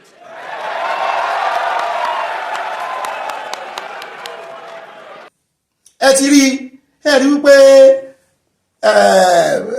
Omoriya ẹ ti fẹ́ pàtẹ́wọ́ kẹ́ tó mọ̀ pé ẹni tí ò bá láròjinlẹ̀ ni ó mọ̀ pàtẹ́wọ́ sí irú nǹkan báyìí o ṣé ààrẹ Tinubu lákìkanjú ni wọ́n lákìkanjú in fact láàrin gbogbo ààrẹ ìrànà lákìkanjú jù gbogbo ààrẹ kí kó sí tó wà ní subsidy àyà gan lè yọ subsidy àyà mi ó lè yọ subsidy oníkálùkù náà ní sí yọ subsidy nínú yàrá rẹ̀ oníkálùkù ni ṣùgbọ́n ṣé bàbá tó bá fẹ́ yọ subsidy nínú ilé lára àwọn ọmọ wípé owó tó ń ná síbi ó ti pọ̀ jù ẹ jẹ́ ká dínkù díẹ̀ bí ìgbà téèyàn dín bọ́jẹ́ẹ̀tì kù ni wọ́n wá ró owó rẹ̀ pamọ́ ó wà kó yẹn ó wà rí mọ́ fi tàfàlántà ọmọ rẹ̀ ó sì máa jìyà nulẹ̀ torí wọn ló sì ṣe ń save owó bí ìgbà téèyàn save owó ni kò sínú ìdílé tí ò ní subsidy àti yọ subsidy wọ́n ẹ̀ gbóòwé tí Yorùbá sọ ni ó ní àti gbéyàwó lẹ́jọ́ owó ọbẹ̀ ló ṣòro àti yọ subsidy ò lè ìnira tó bá dé kílẹ̀ ti rí ṣe sí ìnira pé ẹ yọ black market kúrò lórí náírà good kílẹ̀ ti rí ṣe sí láà ó ti ń pọ́dún mẹ́rin ó ti kọjá ọdún méjì kílẹ̀ ti rí ṣe sí kó sọ̀rọ̀ kò yín ààrẹ Tinubu débi insecurity kò yín wọ́n débi insecurity ó kàn wọ́n ẹnu dùn kó ṣe sọ̀rọ̀ délẹ̀ kó kì wọ́n délẹ̀ ṣùgbọ́n àwọn èèyàn wọ́n ti fún ní n tó tọ́ sí wọ́n ti fún ní gbàgbós pé ìwọ tó wà igan tó dáláwàdà pé o lè yọ subsidy kò sí nǹkan kan tó lẹ́nu subsidy, gbogbo tí ń ba àwọn ará àti bẹ̀ẹ́ lẹ́rù, àwọn ní àánú ọmọ Nàìjíríà ni. Ebe àwọn tó yọ subsidy náà lágbọ́n yẹn pé gbogbo owó tán yá. Ebi àwọn tí ò yọ subsidy lágbọ́n Buhari gbogbo owó tó yá pẹ̀lú bó ṣe mọ iye tí Buhari ń san subsidy ni. Wọ́n ní Buhari san 11 trillion lórí subsidy gbogbo 8 years tó lò, ó sì yá 24 trillion. Ó túmọ̀ sí pé ká ní owó tó yá yẹn ló fi san subsidy. Ìtumọ̀ ẹ̀ ni wípé ó sì kù bíi 7 trillion lẹ̀ tó save ó dẹ̀ san subsidy. Ṣùgbọ́n ẹ̀yin tẹ́ ẹ̀ san subsidy, owó tó fi irú 11 trillion yẹn sìn, ó yẹ ká ti rí nílẹ̀ báyìí pé 11 trillion rẹ̀ pé àárí lọ́wọ́ yín ẹlẹ́ǹha fún àwọn gómìnà tí ò ha fún àwọn aráàlú tán rí iṣẹ́ tán fi ṣe. Now ẹ fẹ́ wá lọ yá gbèsè yín tẹ́ ti yọ subsidy o. Gbogbo owó tí Buhari yá kásà sọ wípé bíi 70% yẹ subsidy ló fi san, 7 trillion yòókù àmọ́ wáyé sí nínú owó tán yá. Wọ́n sáfi gbé bọ́jẹ́ẹ̀tì náà, ṣùgbọ́n ẹ̀yin tẹ́ wá yáwó ní ìsìn tẹ́ lọ yá, ẹ ti yá 18 trillion láàrin ọdún méjì àti díẹ̀. Buhari yá 24 trillion ní Buhari yá láàrin ọdún mẹ́jọ, ó sì san subsidy. Bó tiẹ̀ jẹ́ pé wọ́n ní subsidy yẹn àwọn tó ń san fún àwọn ò fojú rí wọn, wọ́n ń jí ni. Ṣùgbọ́n síbẹ̀ náà wọ́n fi páàdì owó, kò jẹ́ kí owó náírà kó fìdí wọ́lẹ̀ tó yìí. Ẹ̀yin ò rí nǹkan kan páàdì náírà di èyẹ. Lẹ́ni ní ìsìn 1,800 ní ẹrù. Náírà di èyẹ. Ẹ̀bẹ̀ ti yá sáré yá dúró owó kí lẹ wá fi ṣe lẹ́yìn ìgbà tẹ́ ti save owó, tẹ́ ti yọ subsidy, tẹ́ ti rówó save, ẹ tún yá dúró owó yìí. Ó yẹ kó kí wọ́n débẹ̀ o. Ẹjá kó mẹ́ o, ẹjá tẹ̀ wájú bóyá ọjọ́ tẹ́ ọwọ́ mi bàbá Mike àwa lè kí wọ́n débẹ̀. Ẹjá lọ tààràtàrà sínú ìròyìn tí ó mọ̀ tẹ̀lé ìkànnú àwọn ẹgbẹ́ APC ní North Central, àwọn fórọ̀mù wọn chairman wọn torúkọ rẹ̀ ń jẹ́ Zazaga ló ti wá sọ wípé bí ààrẹ Tinubu bá yọ Sẹ̀tìmà gan, gbogbo ẹ̀yin tẹ́ ń sọ pé tán bá yọ Sẹ̀tìmà ààrẹ Tinubu ó lùsì kínní, ó ní kò sí ààrẹ Tinubu ò lè lùsì, ó ní kán yọ Sẹ̀tìmà báyìí, ó láàrẹ Tinubu ò lè lùsì ilẹ̀ Haúsá. Mo ní ẹ mọ̀ wọ̀rí ó ń rìn wọ́n bọ̀ ni. Ṣé bá ń sọ fún yín pé pẹ̀lú Kwakwanso tí wọ́n ń bá dìmọ̀ pọ̀ yìí wọ́n tó rí Sẹ̀tìmà ń gilẹ̀ yìí. Ẹjá mọ̀ wò akànnì ká tún fi léyìí ká fi rán yín létí ni wípé ọ̀rọ̀ tá à ń sọ wọ́n ti ń dọ́gbọ́n ju òwe, wọ́n ti ń pàrokò, wọ́n ti ń pa bí òwe. Ẹjá kó bẹ́ẹ̀, ẹjá wá sáré mú yín dénú ìròyìn kan. Ìròyìn yìí àwa náà mẹ́nubà lánàá tẹ́lẹ̀, ṣùgbọ́n ìkan náà àwọn ọ̀rẹ́ mi ló wá pè mí wípé jọ̀ọ́ mo nídìí owó yẹn lánàá, mo rí mẹ́sẹ̀jì ẹ̀ pé kí n jọ ẹni kí ló dé tí mo ṣe gbé ọ̀rẹ́ mi wá sórí kìnní ìrọ́, ó nídìí tí mo ṣe fẹ́ lòrò yìí, mi ò fi bàjẹ́. Ó wá ní iṣẹ́ tóun ṣe tẹ́lẹ̀ kò lọ dédé, ẹ̀sìn mọ̀ pé iṣẹ́ stúdíò là ń ṣe nígbà tí mo wà Nàìjíríà. Ó ní iṣẹ́ ò lọ dédé mọ́, òun rèé kì í ṣe pé òun ní stúdíò ṣùgbọ́n máa ń print sórí CD, gbogbo àwọn CD tán máa ń fi ṣe ábọ̀mù gbà yẹn ó máa ń print sórí ẹ̀, kò àṣẹ tó gbéṣẹ́ fún wọn. Sáwọn olórin ò ṣe CD mọ́ ni, ó ní wọn ṣe CD mọ́, wọn lórí ẹ̀rọ ayélujára gbogbo wọn ń post orin sí náà, upload orin sí, àwọn èèyàn ń gbọ́ lórí TikTok, wọ́n ń gbọ́ lórí Facebook, lórí YouTube, lórí Boom, lórí oríṣiríṣi, wọn náà pọ̀ lọ rẹpẹtẹ, orí iTunes, orí gbogbo wọn níbi táwọn èèyàn ti ń gbọ́ orin ní ìsìn rí, orí iTunes, orí YouTube Music tiwa, Apple Music tiwa, Pandora, Amazon, gbogbo ẹ̀, SoundCloud, wọ́n ní Spotify, wọ́n ní gbogbo ibi tá ti ń gbọ́ orin nìyẹn sìn, wọ́n ní wọ́n ṣe CD mọ́. Mo ní ọ̀rọ̀ tí wá ń jọ ọ̀rọ̀ àwọn oníwèé ìròyìn tó máa tẹ pépà tẹ́lẹ̀, kò sẹ́ni tó rùn rà mọ́, ó ní iṣẹ́ yìí ti wà obsolete, ó ló ti wà obsolete, ó lóun tó ń fẹ́ dá bàbá big studio ńlẹ̀ tẹ́lẹ̀, ó lọ́lọ́run ló ti ẹ̀ yọ ohun ní ọmọ nǹkan kan. Torí ẹ̀ mo ṣe fẹ́ lo ìròyìn yìí o, àwọn iṣẹ́ tó ti wà obsolete táwọn èèyàn ò ṣe tán ṣe mọ́. Ẹ wo kásẹ̀tì ní ìsìn, CD ló lé kásẹ̀tì wọlé o, kásẹ̀tì tí wọ́n kó tí kìíní wọ́n kó kásẹ̀tì ìjẹta wọ́n fi kìíní yìí, CD ló lé wọlé o, kankan tó ti lé CD wọlé báyìí. Ó dàbí iṣẹ́ báǹkì náà ni, ATM ló lé àwọn kásíà wọlé.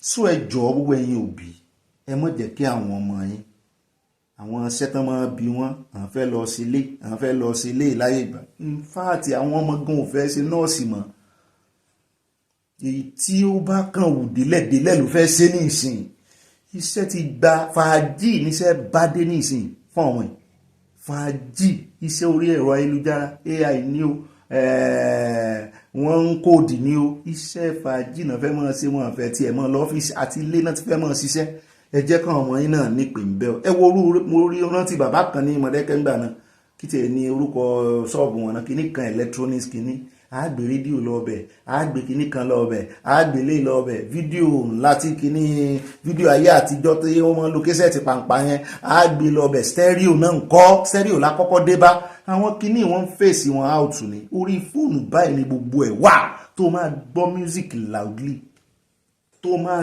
gbọ́ music àwọn DJ gan ní ìsìn gan ọ̀pọ̀lọpọ̀ wọn ìmí ẹ̀ ní rí laptop lọ́wọ́ ẹ̀ àti tó bá fẹ́ ṣe mix ó lè ti mix ẹ̀ sórí fóònù tó máa gbé jáde báyìí adúgbẹ̀mù wọ́n ń ṣe music lórí fóònù nísìn ọ̀pọ̀lọpọ̀ lọ studio rí ṣe music gan mọ́ tẹ́lẹ̀ gan music studio ẹ pàdé gbogbo ẹ̀ tí ò ní fẹ́ sáriwo inú ilé lásán ọjọ́ tí mo kọ́kọ́ dé ọ̀dọ̀ Davido nínú nílé ẹ̀ kó tó ní studio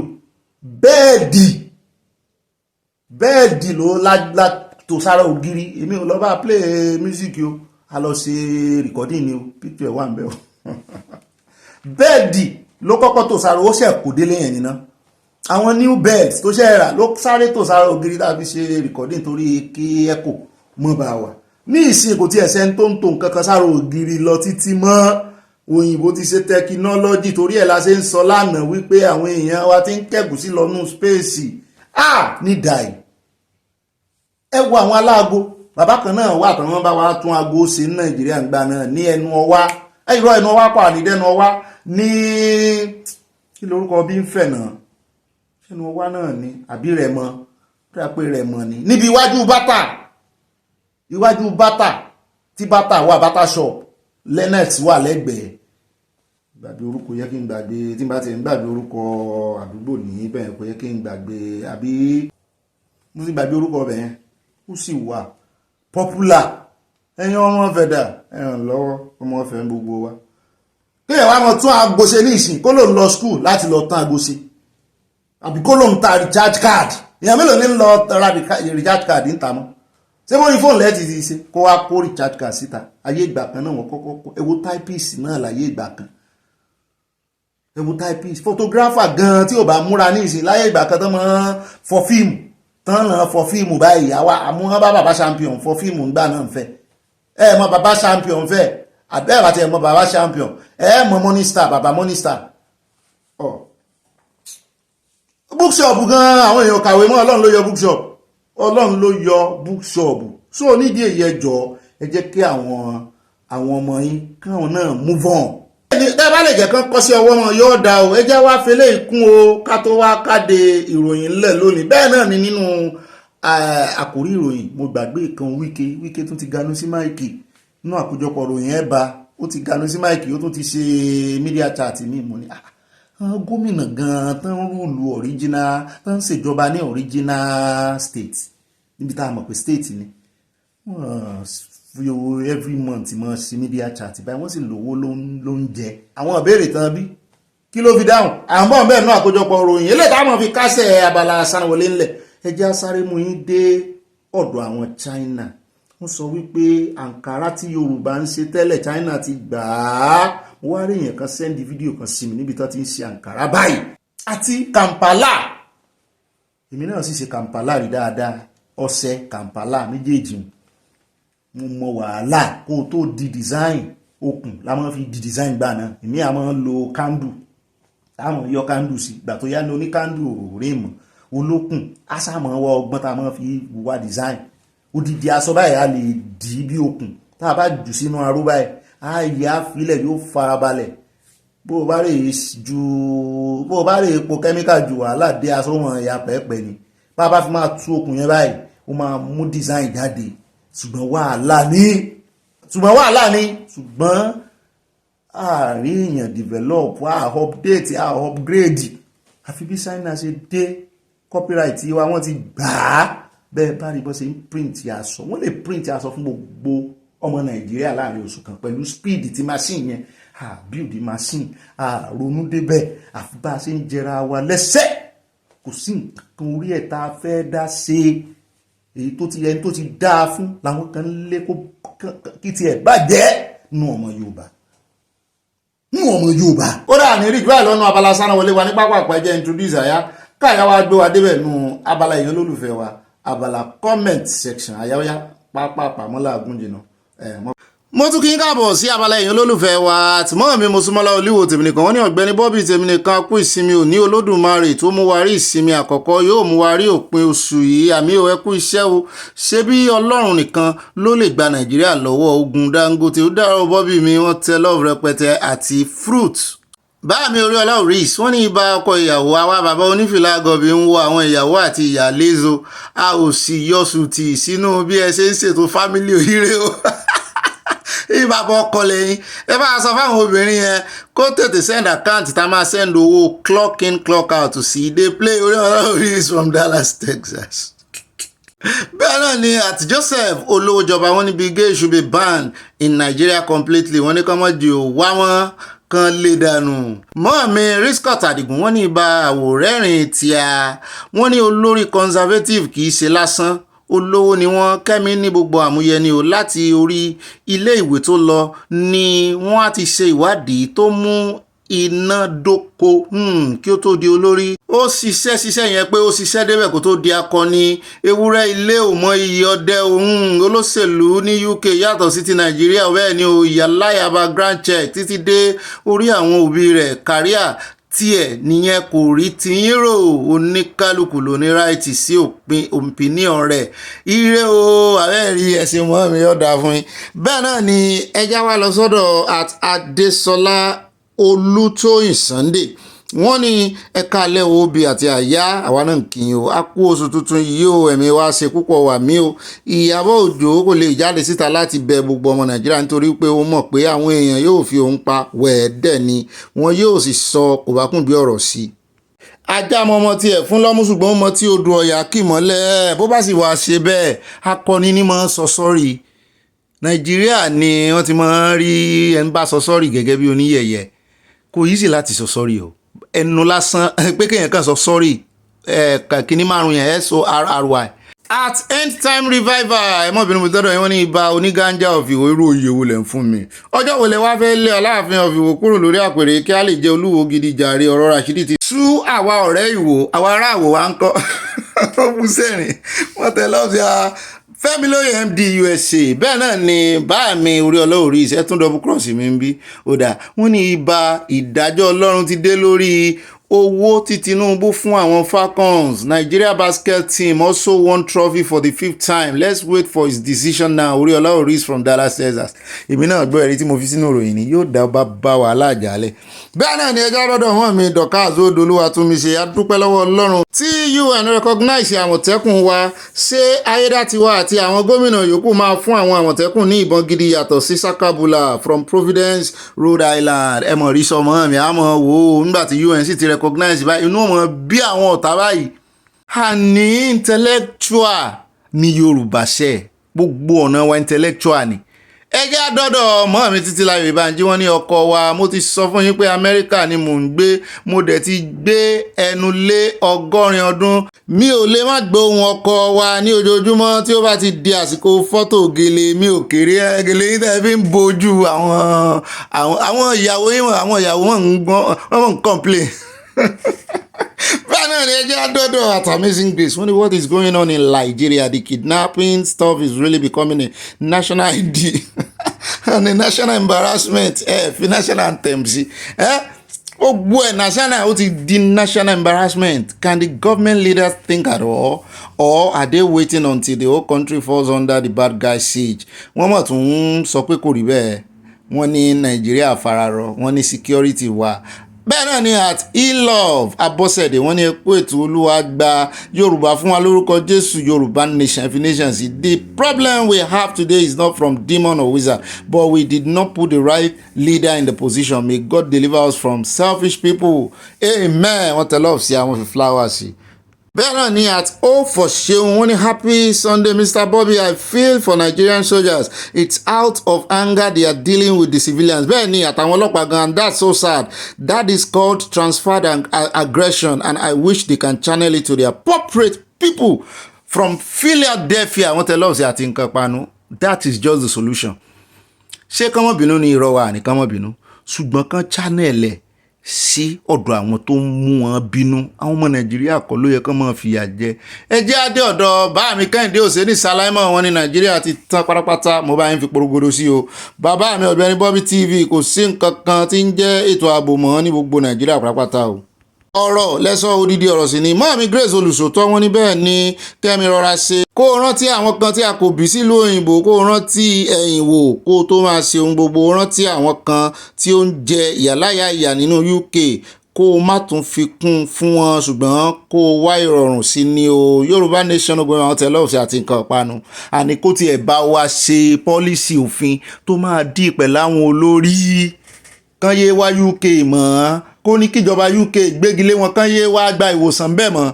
Bẹ́ẹ̀ náà ni bá mi òkè ńlá Adédọ̀tún wọ́n ní Bobby yìí tí a jọ̀wọ́ ẹ bá wa sọ fún arákùnrin tó fẹ́ gbé ẹ̀gúsí lọ sí space yẹn kí ó jọ̀wọ́ yà ní Ìjẹ̀bú kí ó bá wa gba ògìrì Ìjẹ̀bú lọ́wọ́, tí ó bá sì ní extra kilo kí ó bá wa gba ìkọ́kọrẹ́ Ìjẹ̀bú kó gba kọ́kọ́rọ́ Ìjẹ̀bú náà lọ́wọ́ wọn tẹ lọ́ọ̀sì àwọn búsẹ̀rin ayọ̀ abẹ́rẹ́ bóyá ó ní extra luggage tó lè gbé.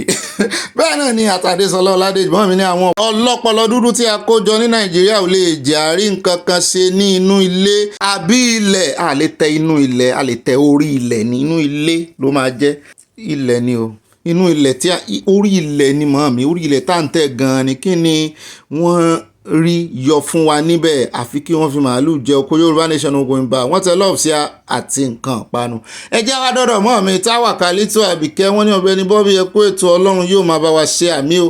Ọ̀rọ̀ Ìyábọ̀ Òjó gbogbo ohun tí ẹ̀dá bá gbìn báàgì lẹ́kọ̀ọ́ gbogbo ohun tí ẹ̀dá bá gbìn, mo ti bá yín tún kọ, dandan ni kó kẹsàn-án. Èmi mọ̀ pé ó di dandan kó ní kálukú kẹ́sàn-án. Èdè wo lẹ ń sọ mọ́ mi? Ó fẹ́ dèdè ègùn létí mi o. Ṣé kẹsàn-án ni àbíkẹ́? Ó dá bá mi Adébẹ̀rọ̀ Kẹ́hìndé wọ́n ní ìjọba Fúlàní pa MKO Abíọ́lá wọ́n sì gbé Dangote dìde, bẹ́ẹ̀ ni Yorùbá ò sì fura wọ́n tún fẹ́ pa ọmọ aládìkú. Ọlọ́run ò ní fún wọn ṣe kò ní gbà fún wọn, alábọ̀dé náà mọ̀ rí pa. Ẹja súnwájú bẹ́ẹ̀ náà ni ẹja dọ́dọ̀ mọ́ mi Mary Odùlí tèmi nìkan ní òbí àwọn nọ́ọ̀sì tí wọ́n ń ṣe tí wọ́n daṣẹ́ sílẹ̀. Ṣé bó ṣe ń yá nìyẹn? Ọ̀rọ̀ tó ti pẹ́ tó 40 years ẹni kí wọ́n padà sí ẹnu iṣẹ́. Àwọn àpapọ̀ òṣìṣẹ́ ló tún kọjú wípé kò sí ìdaṣẹ́sí ìyanṣẹ́lódì mọ́. Iṣẹ́ bàbá Tinubu nìyẹn o. Ẹ wò bí wọ́n ṣe ń ṣe ìlú Èkó.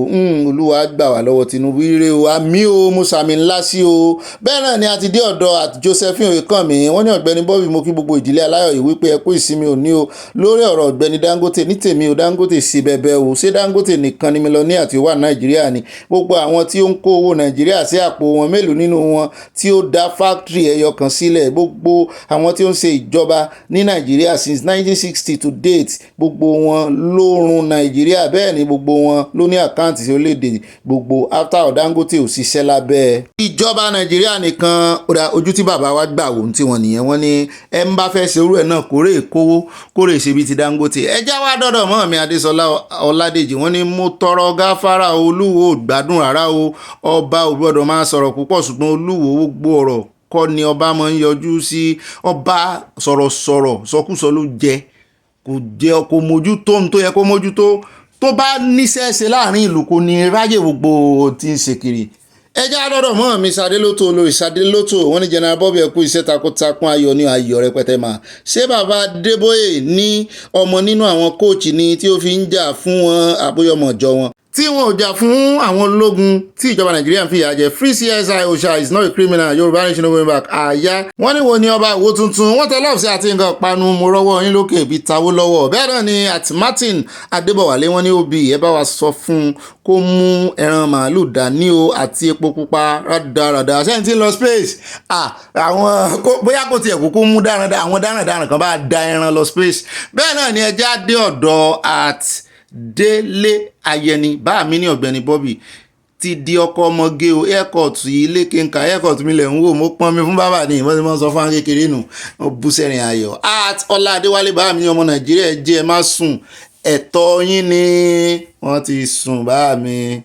Bẹ́ẹ̀ náà ni wọ́n tẹ̀síwájú wọ́n ní it should be a felony offence for healthcare workers to embark on strike bá mi nínú condition ti Nàìjíríà wáyé tí gbogbo àwọn èèyàn tó yẹ kó ṣiṣẹ́ nọ́ọ̀sì ti sá lọ tán ìwọ̀nba àwọn tó tún kù wọ́n kó ẹrù lẹ́yìn lórí wọn tó sanwó ẹ̀tọ́ wọn. Mo wá bí bàbá mi léèrè pé for the government to owe workers benefit ńkọ́ kí ni offence tó yẹ kán kà sí wọn lọ́rùn àbí ó ṣàyẹ kán náà lọ́fẹ̀ẹ́sì.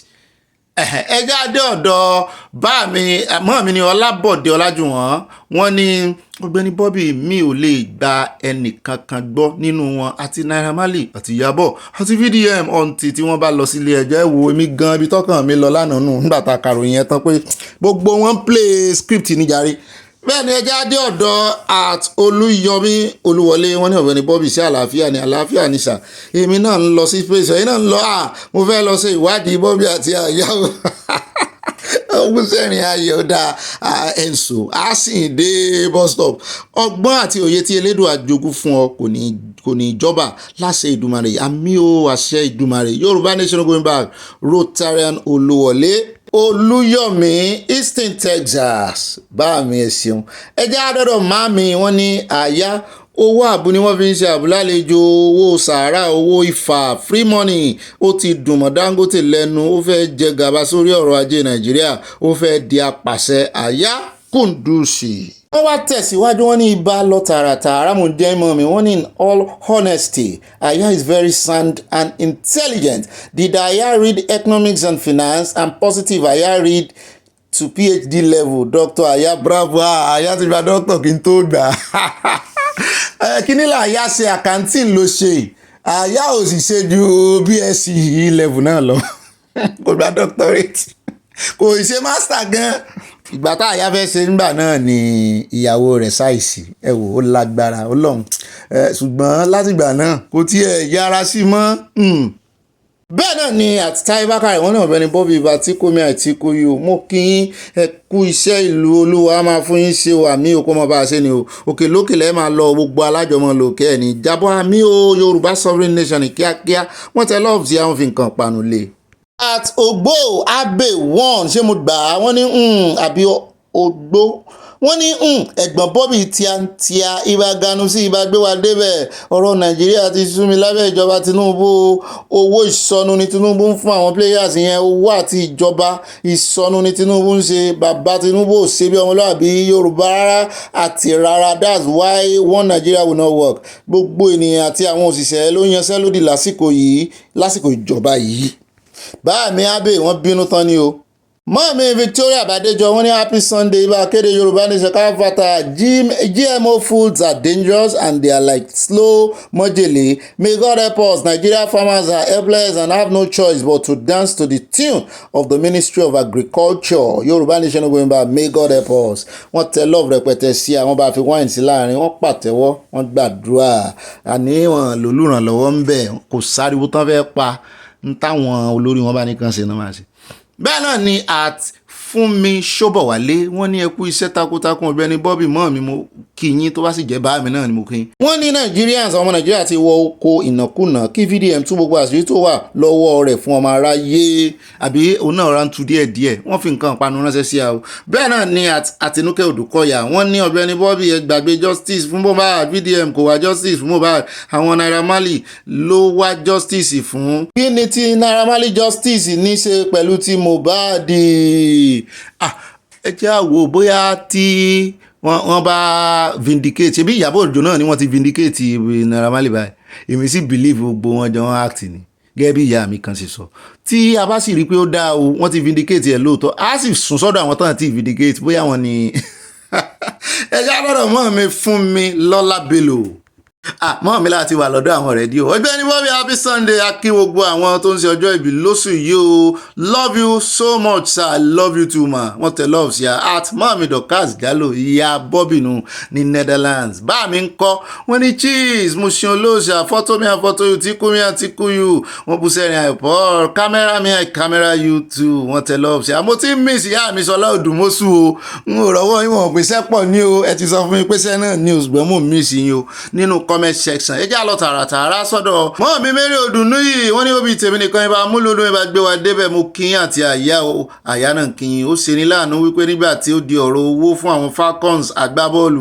ohun bàbá Adébóyè jáde bí wọ́n ṣe ń pa àwọn ènìyàn nínú ìlú àti ìsowọ́pọ̀ Yorùbá Nation bàbá ya ẹnu mi ò gbà o ẹnu mi ò gbà o wọ́n tún wá ń sọ wípé owó yẹn ò tó Olúwa ló ní ìdájọ́ yín bàbá Yorùbá Nation ogo ń bá wọn tẹ love ṣá àti nǹkan panu mo jíṣẹ́ yín o ṣùgbọ́n bóyá bàbá ń pray fún wa bàbá lè mọ pray fún the whole nation ẹjẹ àdọ́dọ̀ at rẹ́mìrẹ́mì iye control brother mi dáadáa wọ́n ní Ọ̀gbẹ́ni Bobby I don't know what justice you're looking for no now more than 2 years you let this young guy Mohbad go to rest because he can't rest without burying him. Even God said only the day of judgment we can only receive justice. Even in Western world, there was unsolved mystery. Mohbad suffer enough making America great again. God bless America. Wọ́n pẹ́ ẹ̀ kàn sí ẹ̀ lè mọ̀ kàn sí. Ẹ jẹ́ wá dé ọ̀dọ̀ àti Mojúrọ́lá Adémọ́lá wọn ni bóyá kí gbogbo wa máa gbá bọ́ọ̀lù àbí ó dá bọ́ọ̀lù láàfin ìròyìn tòní gbà. Bẹ́ẹ̀ gbogbo akúmọ̀ gbá bọ́ọ̀lù o àbí báwo ni ẹ̀yin sójà àtọlọ́pàá olè àbí ọ̀lẹ yín sọ̀rọ̀ ó gbìjàjàre àfi kí Elédùmarè ṣàánú fún wa ní o ẹkú iṣẹ́ ìlú Ọ̀gbẹ́ni Bobby àti àyà gbogbo ilé mo kí yín àkú ìsinmi òní o Yorùbá Nation ogun bá àwọn tẹlọ́ọ̀fù rẹpẹtẹ fúláwà pọ̀ mọ́ mi Grace olùṣòótọ́ wọn ní mo ṣe Paul Bobby wọn bú sẹ́rìn mo ti rẹ́rìn yóò pàkà ìdílé aláyọ̀ wa kò ní dìbàjẹ́ ní orúkọ ńlá Jésù Kristi àmín wọ́n tẹlọ́ọ̀fù àti nǹkan panu mo rí fruit náà ń bẹ. At Ajibuwa Babatunde Johnson wọ́n ní bro mo kí yín kú iṣẹ́ ìlú kò ní bàjẹ́ fún yín àmì àtẹ̀yìn náà o ó wá ga báyìí o ǹjẹ́ ẹ ti rí fídíò àwọn Haúsá àwọn Fúlàní tí wọ́n ń fi ẹrin èèyàn ṣe súyà ó ti wá parí báyìí ẹ̀ ẹ bá sọ fún àwọn àgbọ̀ èmi náà rí wọn ò lè lò ń bí ni tí kan ń saládà tegun ẹ̀dún pàpà tí kan ń fi ọ̀bẹ rẹ̀ níbi ìbàdí báyìí tó mú lé àwọn yòókù lọ́wọ́ wọ́n sì ń jẹ́ ẹ jáde ọ̀dọ̀ at Obabs wọ́n ní irọ́ ní VDM pa he used fast lane for Iyabo Ojo ni very manipulative guy he said Iyabo Ojo invited him but he was the one who invited VDM náà ó náà lọ́gbọ́n àyíníke wọ́n jọ ń lò fúnra wọn ni Ọlọ́run ó yọ wọn kásàmọ́ wòran ó kàn jẹ́ wípé ibi tí ọ̀rọ̀ justice Mohbad rè bọ́dì sí ó ṣe ní láàánú bórí ọmọ yẹn ṣe le tó bọ́n ṣe ń gbé ìdájọ́ dìde padà ọwọ́ wọn ní ń bọ́ sí. PDM náà kúkú ti sọ ó lóun wá gbèjà Naira Marley ní ẹ jẹ́ wá lọ tààràtà bóyá tó wá gbèjà Naira Marley tán á wò bí ó ṣe gbèjà ìjà Mohbad olóògbé ẹ jẹ́ lọ sọ́dọ̀ mọ́ọ̀mí Dọ́lápọ̀ Akins yóò dà fún yín ó ní happy Sunday Mr. Obi eléyìí tún ga Ondo town the Fulani are in trouble a máa dá padà fún àwọn Fulani ẹ jẹ́ mọ̀jì ò pẹ́ ká tó dá padà fún àwọn eléyìí ẹ rí bọ́ ṣe ń jẹrin èèyàn wọ́n ṣe bá gbé àkìlọ̀ fún ìjọba wọn fẹ́ gbọ́ ni o. wọ́n ní this will be the first and the last time for the Fulanis Nigeria ti tán o Irejare Bami darling brother Dolly from Dallas Texas mo like ma porúkọ wọn yẹn Dolly from Dallas Texas wọ́n ti peace Atolúwọlé Bákàrè member ni wọ́n ní Ọ̀gbẹ́ni Bobby ọ̀rọ̀ Nàìjíríà ò yé mi mọ́ jàre kò yé mi náà ó dàbí wípé àwọn politician class ń rí ọmọ Nàìjíríà bí adìyẹ Greek tí à ń sìn bẹ́ẹ̀ ni tí a máa ń tà nígbà tí a bá fẹ́ kò ní yà mí lẹ́nu tí àmì sergeant bá gba ìjọba. Yorùbá Nation ló kàn mí Olúwọlé from Dallas Texas wọ́n ti ń roko lọ́bẹ̀ àní ìṣẹ̀lẹ̀ ńlá ó ṣẹlẹ̀ ẹja kún fàdúrà táwọn òfin rọ́nà lọ. at Fikayo Victor wọ́n ní OB thank you for optimistic news Yorùbá should stand up for their rights by all means to stop insecurities first defend looters and reduce unnecessary spending.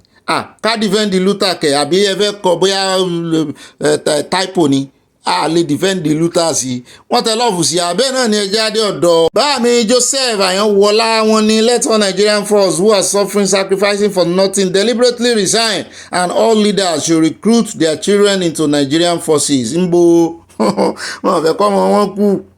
àtọwọ́n Táyé Akínúsì wọ́n ní ó bí ẹkú iṣẹ́ ribiribi monopoly ní Dangote fi là ta la rí bá wí bí ó ṣe ìjọba Nàìjíríà. Ọlọ́run gbogbo ẹ̀yin ọlọ́jẹ̀lú Nàìjíríà ó kù yín ó kọ Ọlọ́run. àtìmọ́ mi mo ti lọ́la Kọ́mọláfẹ́ wọn ní kíkẹ́ ń bẹ́ náà kí mọ̀ pé ohun tí ó ń tán ni ọdún eégún o.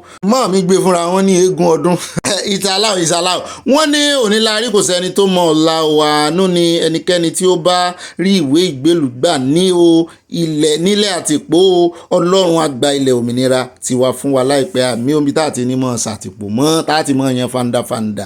at Dutchman Pans wọ́n ní ibà ẹlẹ́gùsí ẹ̀ ṣọ́ra yín o ṣé ẹ fọwọ́ sóyè tán fi mí jẹ yìí ṣé mi ní ibà ẹlẹ́gùsí báyìí. ó dá ẹ káàbọ̀ padà sáyà ṣe ń dáadáa wíyá pápá ìjà jókòó déédéé ẹ wá nǹkan tẹ́ mọ̀ fi sọ̀rọ̀ àjíjẹ ẹ wá nǹkan olómi tútù sí kẹ́ mọ̀ fi tì sọ̀rọ̀ pé mo wá mọ̀ gbé níbẹ̀ nú àwọn ibi tá a ti mẹ́nubà nú àwọn àkójọpọ̀ òròyìn wà báyìí. alákọ̀ọ́kọ́ ń bẹ̀ ẹ bá a pín ó bá dénú yín n ò fẹ́ pẹ́ rárá ni. alákọ̀ọ́kọ́ ń bẹ̀ ẹ jẹ́ a lọ sórí ọ̀rọ̀ ti àmọ̀tẹ́kùn méjì ní ń bọ̀ báyìí. àwọn ẹgbẹ́ agbábọ́ọ̀lù obìnrin Tigress àwọn ń bọ̀ létà ṣùgbọ́n ẹjẹ́ àkọ́kọ́ mẹ́nu bà ìròyìn ìtànà ìròyìn ayọ̀ ni níbi tá a ti gbọ́ wípé lẹ́yìn ìgbà tán declare àwọn kọ́kọ́ recognize àmọ̀tẹ́kùn náà ní UN wọ́n ti wá declare àwọn. mo wá ń béèrè wípé kí ni àǹfààní pé wọ́n declare àmọ̀tẹ́kùn àti pé bó ló ṣe jẹ́ àbí irọ́ ni ìròyìn yẹn ó fẹ́ máa dàbí àlá pé kùdí bí wọ́n ní lóòótọ́ ni o. mo ti wá lọ wo inú SDGs náà ń pè nínú àjọ UN. wọ́n ní àmọ̀tẹ́kùn is the first ever tí òun ṣe state owned security outfit tó kógo já. wọ́n ní bóun ló ṣe jẹ́ ayé bàbá wa pín tó èlò lórí ìṣiṣẹ́ bóun làmọ̀tẹ́kùn sí àbí wọ́n ń wò wọ́n látọ̀ọ̀kan. mi ò gbọ́ pé sọ́lọ́pàá Nàìjíríà gan-an sánmọ́ lọ UN every year. àmọ̀tẹ́kùn lọ UN o September 25 UN tó fẹ́ ṣe wọ́n ní wọ́n invite wọn. mo wá wo sàkún ọ̀rọ̀ yẹn mo wá kíra fún bàbá wa wó lọ́wọ́ pé intellect Yorùbá ní intellectual Yorùbá fẹ́ràn ká máa lo ọpọlọ ju ká máa lo agídí lọ. àwa náà máa halẹ̀ o ṣùgbọ́n àìlò fọ́ọ̀sì ṣe nǹkan bíi ká lo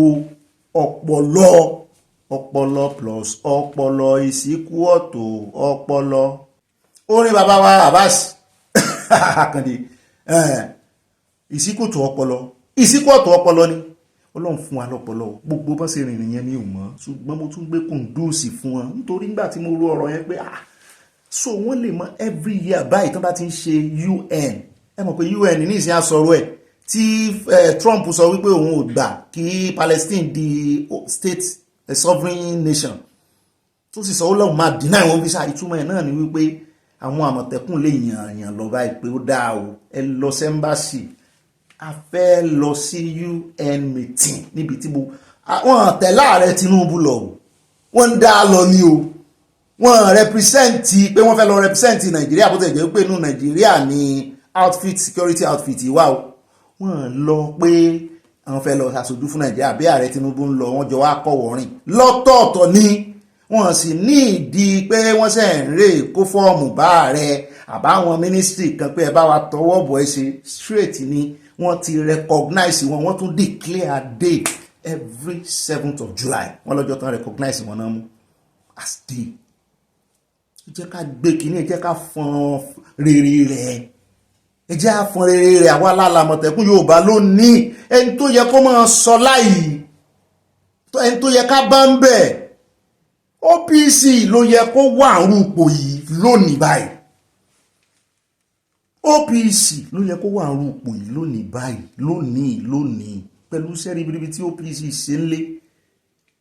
ẹ mọ̀ jà kó yẹn OPC kéré o ìjà ló dé tó rin dòwe o gbogbo ìjà ló dé tó ní dòwe ìjà náà sì rèé àìsí ìsọmọ ojó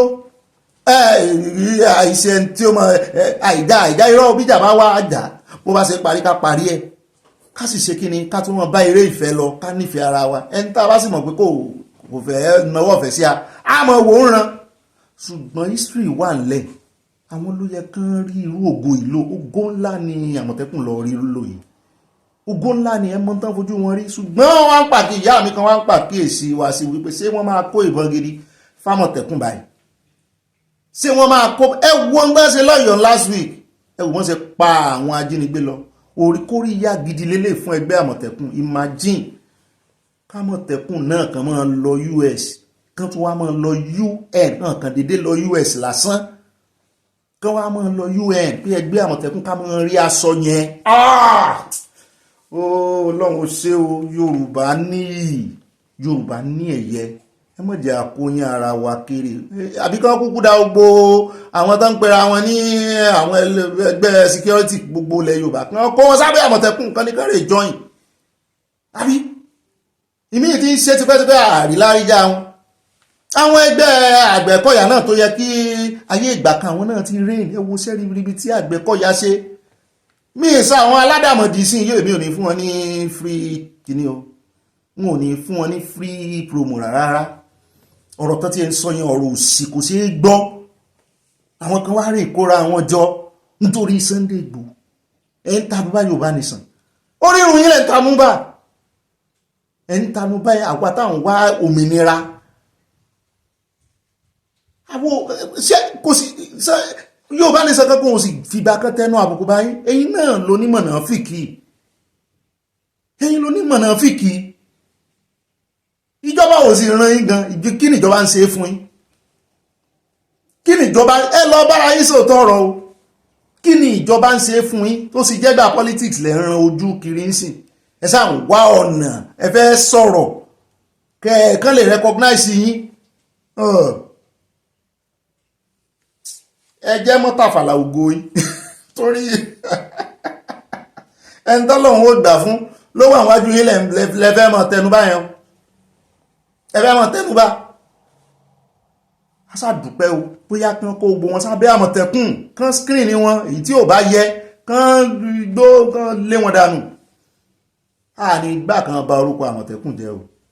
Eléyìí tí first outfit tó jẹ́ pé kì í ṣe ìjọba lónìí ever, bí ìgbà tá bá ní private security kìíní ever, tí ìṣèjọba ní gan. Mi ò gbọ́ wípé wọ́n invite àwọn ọlọ́pàá Nàìjíríà lọ sí UN, mi ò tí ì gbọ́ ni o. Bẹ́ẹ̀ bá ti gbọ́ ẹ̀jẹ̀ mọ́ wọn ò fi ṣe kíní o. Kì í ṣe ìròyìn kékeré ẹjẹ́ àpò ń bẹ́ o, yóò yẹ kò ní yẹ lẹ́ o. Adúpẹ́ lọ́wọ́ Ọlọ́run o, àmọ́ lóore ẹjẹ́ wá lọ sọ́dọ̀ àwọn tigress, àwọn abo Àmọ̀tẹ́kùn níbi táwọn náà ti ṣe gudu méje yàyà mẹ́fà.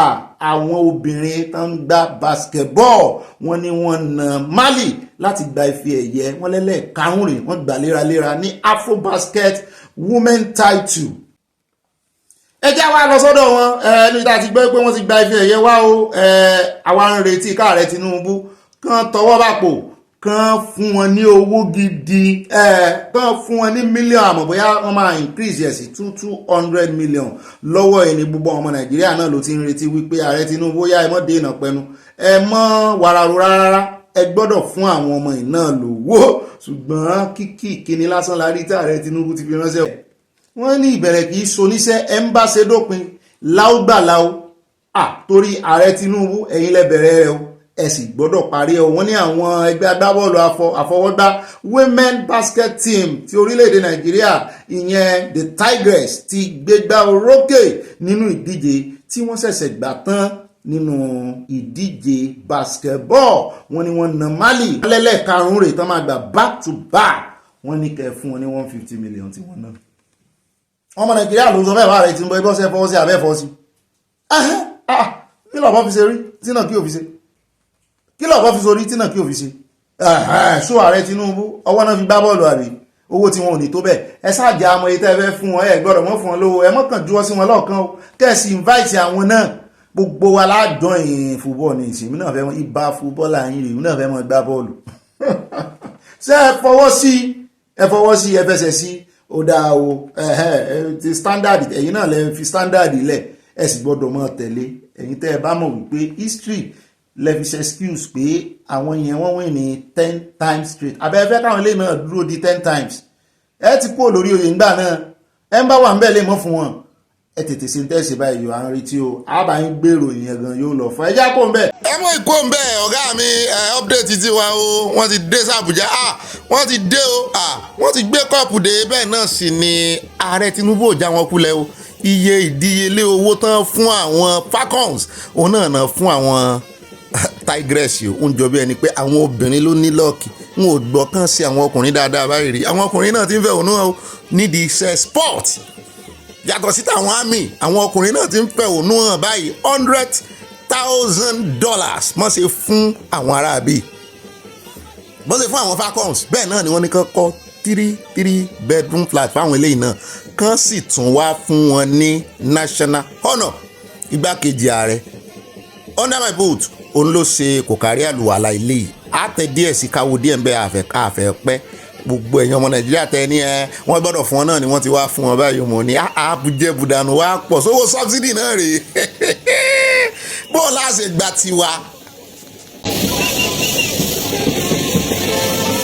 Proud to have this presidential photo. These other members of the team, including the coaches, please. Thank you so much. Thank you so much. Thank you so much. Thank you. Thank you. And pleasure and privilege to cherish forever. To make the following pronouncements on behalf of President Bola Ahmed Tinubu.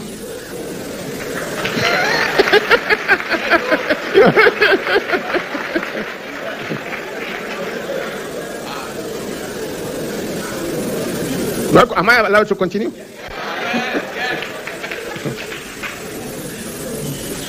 ON National Honors for Team. ON National Honors for Team, Coach and Technical Team. 100,000 US dollars for each player.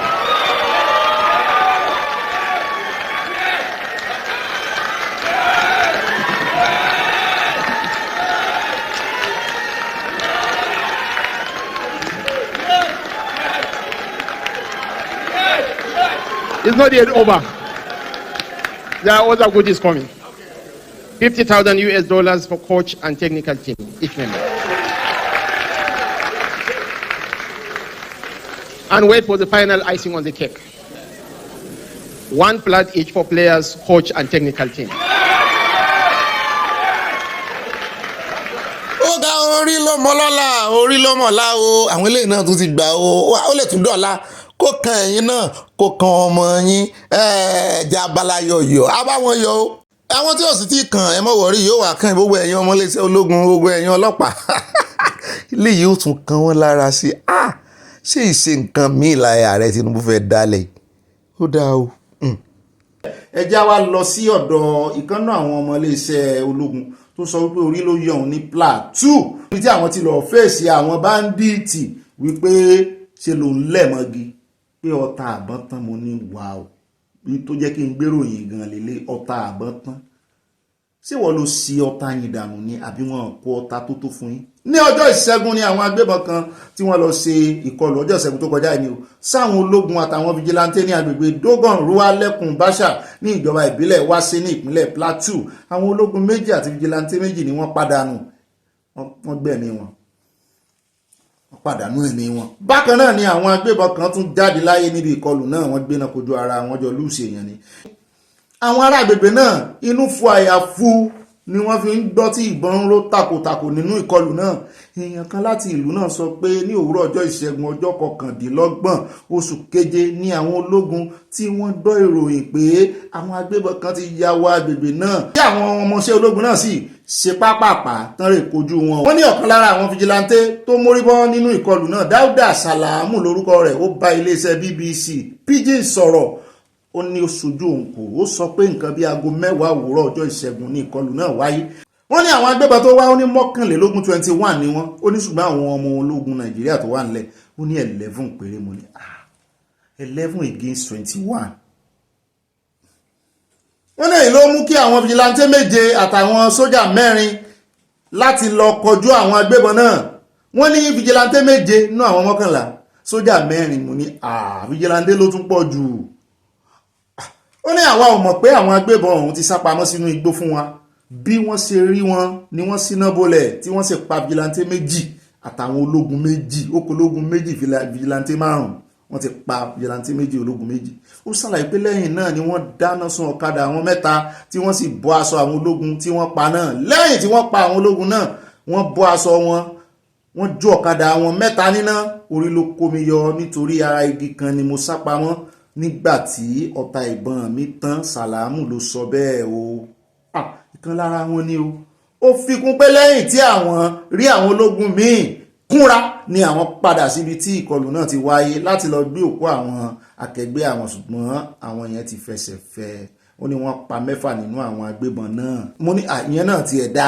Nígbà tí a padà débẹ̀ a rí pé 6 nínú àwọn agbébọn náà ló kú, àmọ́ wọ́n ti fi ìbọn ba gbogbo ojú wọn jẹ́ nítorí wọn ò fẹ́ kí a dá wọn mọ̀. Wọ́n ní ká tó lọ fúnra wọn náà sáyàn àwọn tó kú yẹn, wọ́n ba gbogbo ojú wọn jẹ́, wọ́n fọ́. Ẹ pa àwọn ará bí ìyàwó rẹ̀ gan ara wọn ni o, ṣùgbọ́n wọ́n rí pọ́n ti kú pé tàn bá fi wọ́n lẹ̀ kí lọ sí DNA wọn. Ṣùgbọ́n ìkànnà àwọn olórí agbègbè náà níbẹ̀ Abdullahi Yakubu sọ pé àwọn ti gbọ́ tẹ́lẹ̀ pé wọ́n ti fáwọn lọ́wọ́ pé wọ́n ń bọ̀ o, ṣùgbọ́n wọn ò mọ̀ pé wọ́n ti ẹ̀ ti lọ lúgọ. Àwọn ò mọ̀, wọ́n nítorí ẹ̀ ni ó ṣe bá wọn lábàádì pé bí ìbá ṣe bẹ́ẹ̀ lákọ nàbà bá àwọn o, wọ́n nítorí ẹ̀ ni wọ́n ṣe pa àwọn tí wọ́n pa ẹ̀. Ṣùgbọ́n àwọn fìjìláńtì náà gbìyànjú, wọ́n ní wọ́n pa 6 nù. Wọ́n ní títí di àsìkò tí à ń kọ ìròyìn yìí agbẹnusọ ikọ̀ ológun Operation Safe Haven ọ̀gágun Samson Zakon kò tí ì fèsì sí àtẹ̀jíṣẹ́ BBC Pidgin. Ó dá ẹjẹ́ àpò ńbẹ ẹjẹ́ àwa kẹ̀kẹ́ ológiri nínú ìròyìn tòní. Ó dá ẹjẹ́ àwa sáré dé Ghana níbi tó yé àwọn ọmọ Ghana pàápàá jùlọ àwọn ọmọ skul, àwọn jàǹbìtò, àwọn tó ṣẹ̀ wọ skul university tán ṣe ìwọ polytechnic nípa tí ń sọ wípé can your president be like mine. Ohun tó bẹ ẹnu àwọn ọmọ Ghana kan rèé látànà tí ààrẹ wọn ti ṣe májíìkì fún ọmọ ní idán kí ni ààrẹ wọn pa fún wọn. Wọ́n ní orílẹ̀-èdè Ghana sí bẹ́bẹ́ o, ẹni kí n ṣe àwò ààrẹ Ghana John Mahama ti pàṣẹ pé kí wọ́n dá owó padà fún gbogbo àwọn jàǹbìtò tí wọ́n ṣẹ̀ṣẹ̀ wọ iléèwé gíga tí wọ́n ti sanwó. Wọ́n láwọn tí ò tí ì rówó san, wọ́n ní ẹ pè wọ́n wá pé kí ló ṣe wọ́n. Wọ́n ti sanwó wọn, ìjọba ti sanwó gbogbo wọn. Ó sì tún kéde pé gbogbo àwọn akẹ́kọ̀ọ́ tí ó bá ti sanwó kí wọ́n má sòkò sanwó mọ́ o. Ó ní lọ́dún 2023-2024 ogunlọ́gọ̀ akẹ́kọ̀ọ́ nínú 150,000 tí wọ́n ní admission káàkiri orílẹ̀-èdè Ghana ni wọ́n lè lọ school, wọ́n lè resume, wọ́n sì lá admission nítorí owó. Ó ní ìgbà tún ti dé, ẹja tuntun ti wọnú omi tuntun ti rú o. Ó ní báyìí ó ní òun ò gbọdọ̀ gbọ́ wípé school kankan ń gba owó, ó làwọn máa san. Náà ọmọ Nàìjíríà kan bá ń gbèsè olódòdó lẹ́yìn pé olódòdó náà gbìyànjú, ó sàn fún àwọn ọmọ school ní loan neflond ó sàn fún wọn lóònù bí ò tiẹ̀ ìsọ̀fẹ́ wọ́n san padà pé ó fi ń fún wọn discipline láyà bá ní dey play discipline kíni pé àwọn ò ṣe ṣerú eléyìí pé bísínẹ́sì nìyẹn jàre tán bá máa ṣàánú kan ṣàánú tán. Ghana ti fi ọba, ó ti fọba lé ayò tọ́jọ́ ń ta báyìí.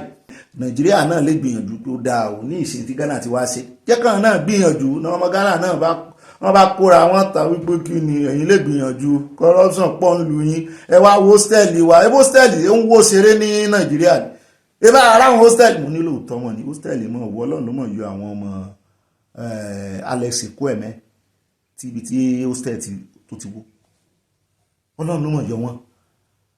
Ghana ti ń fi Nàìjíríà pa báyìí lórí ẹ̀rọ ayélujára mọ́ ni ń tẹ́ wá lẹ́rí kíjọba yín náà ṣe normal kán ṣe déédéé kán ṣe dáadáa fún yín.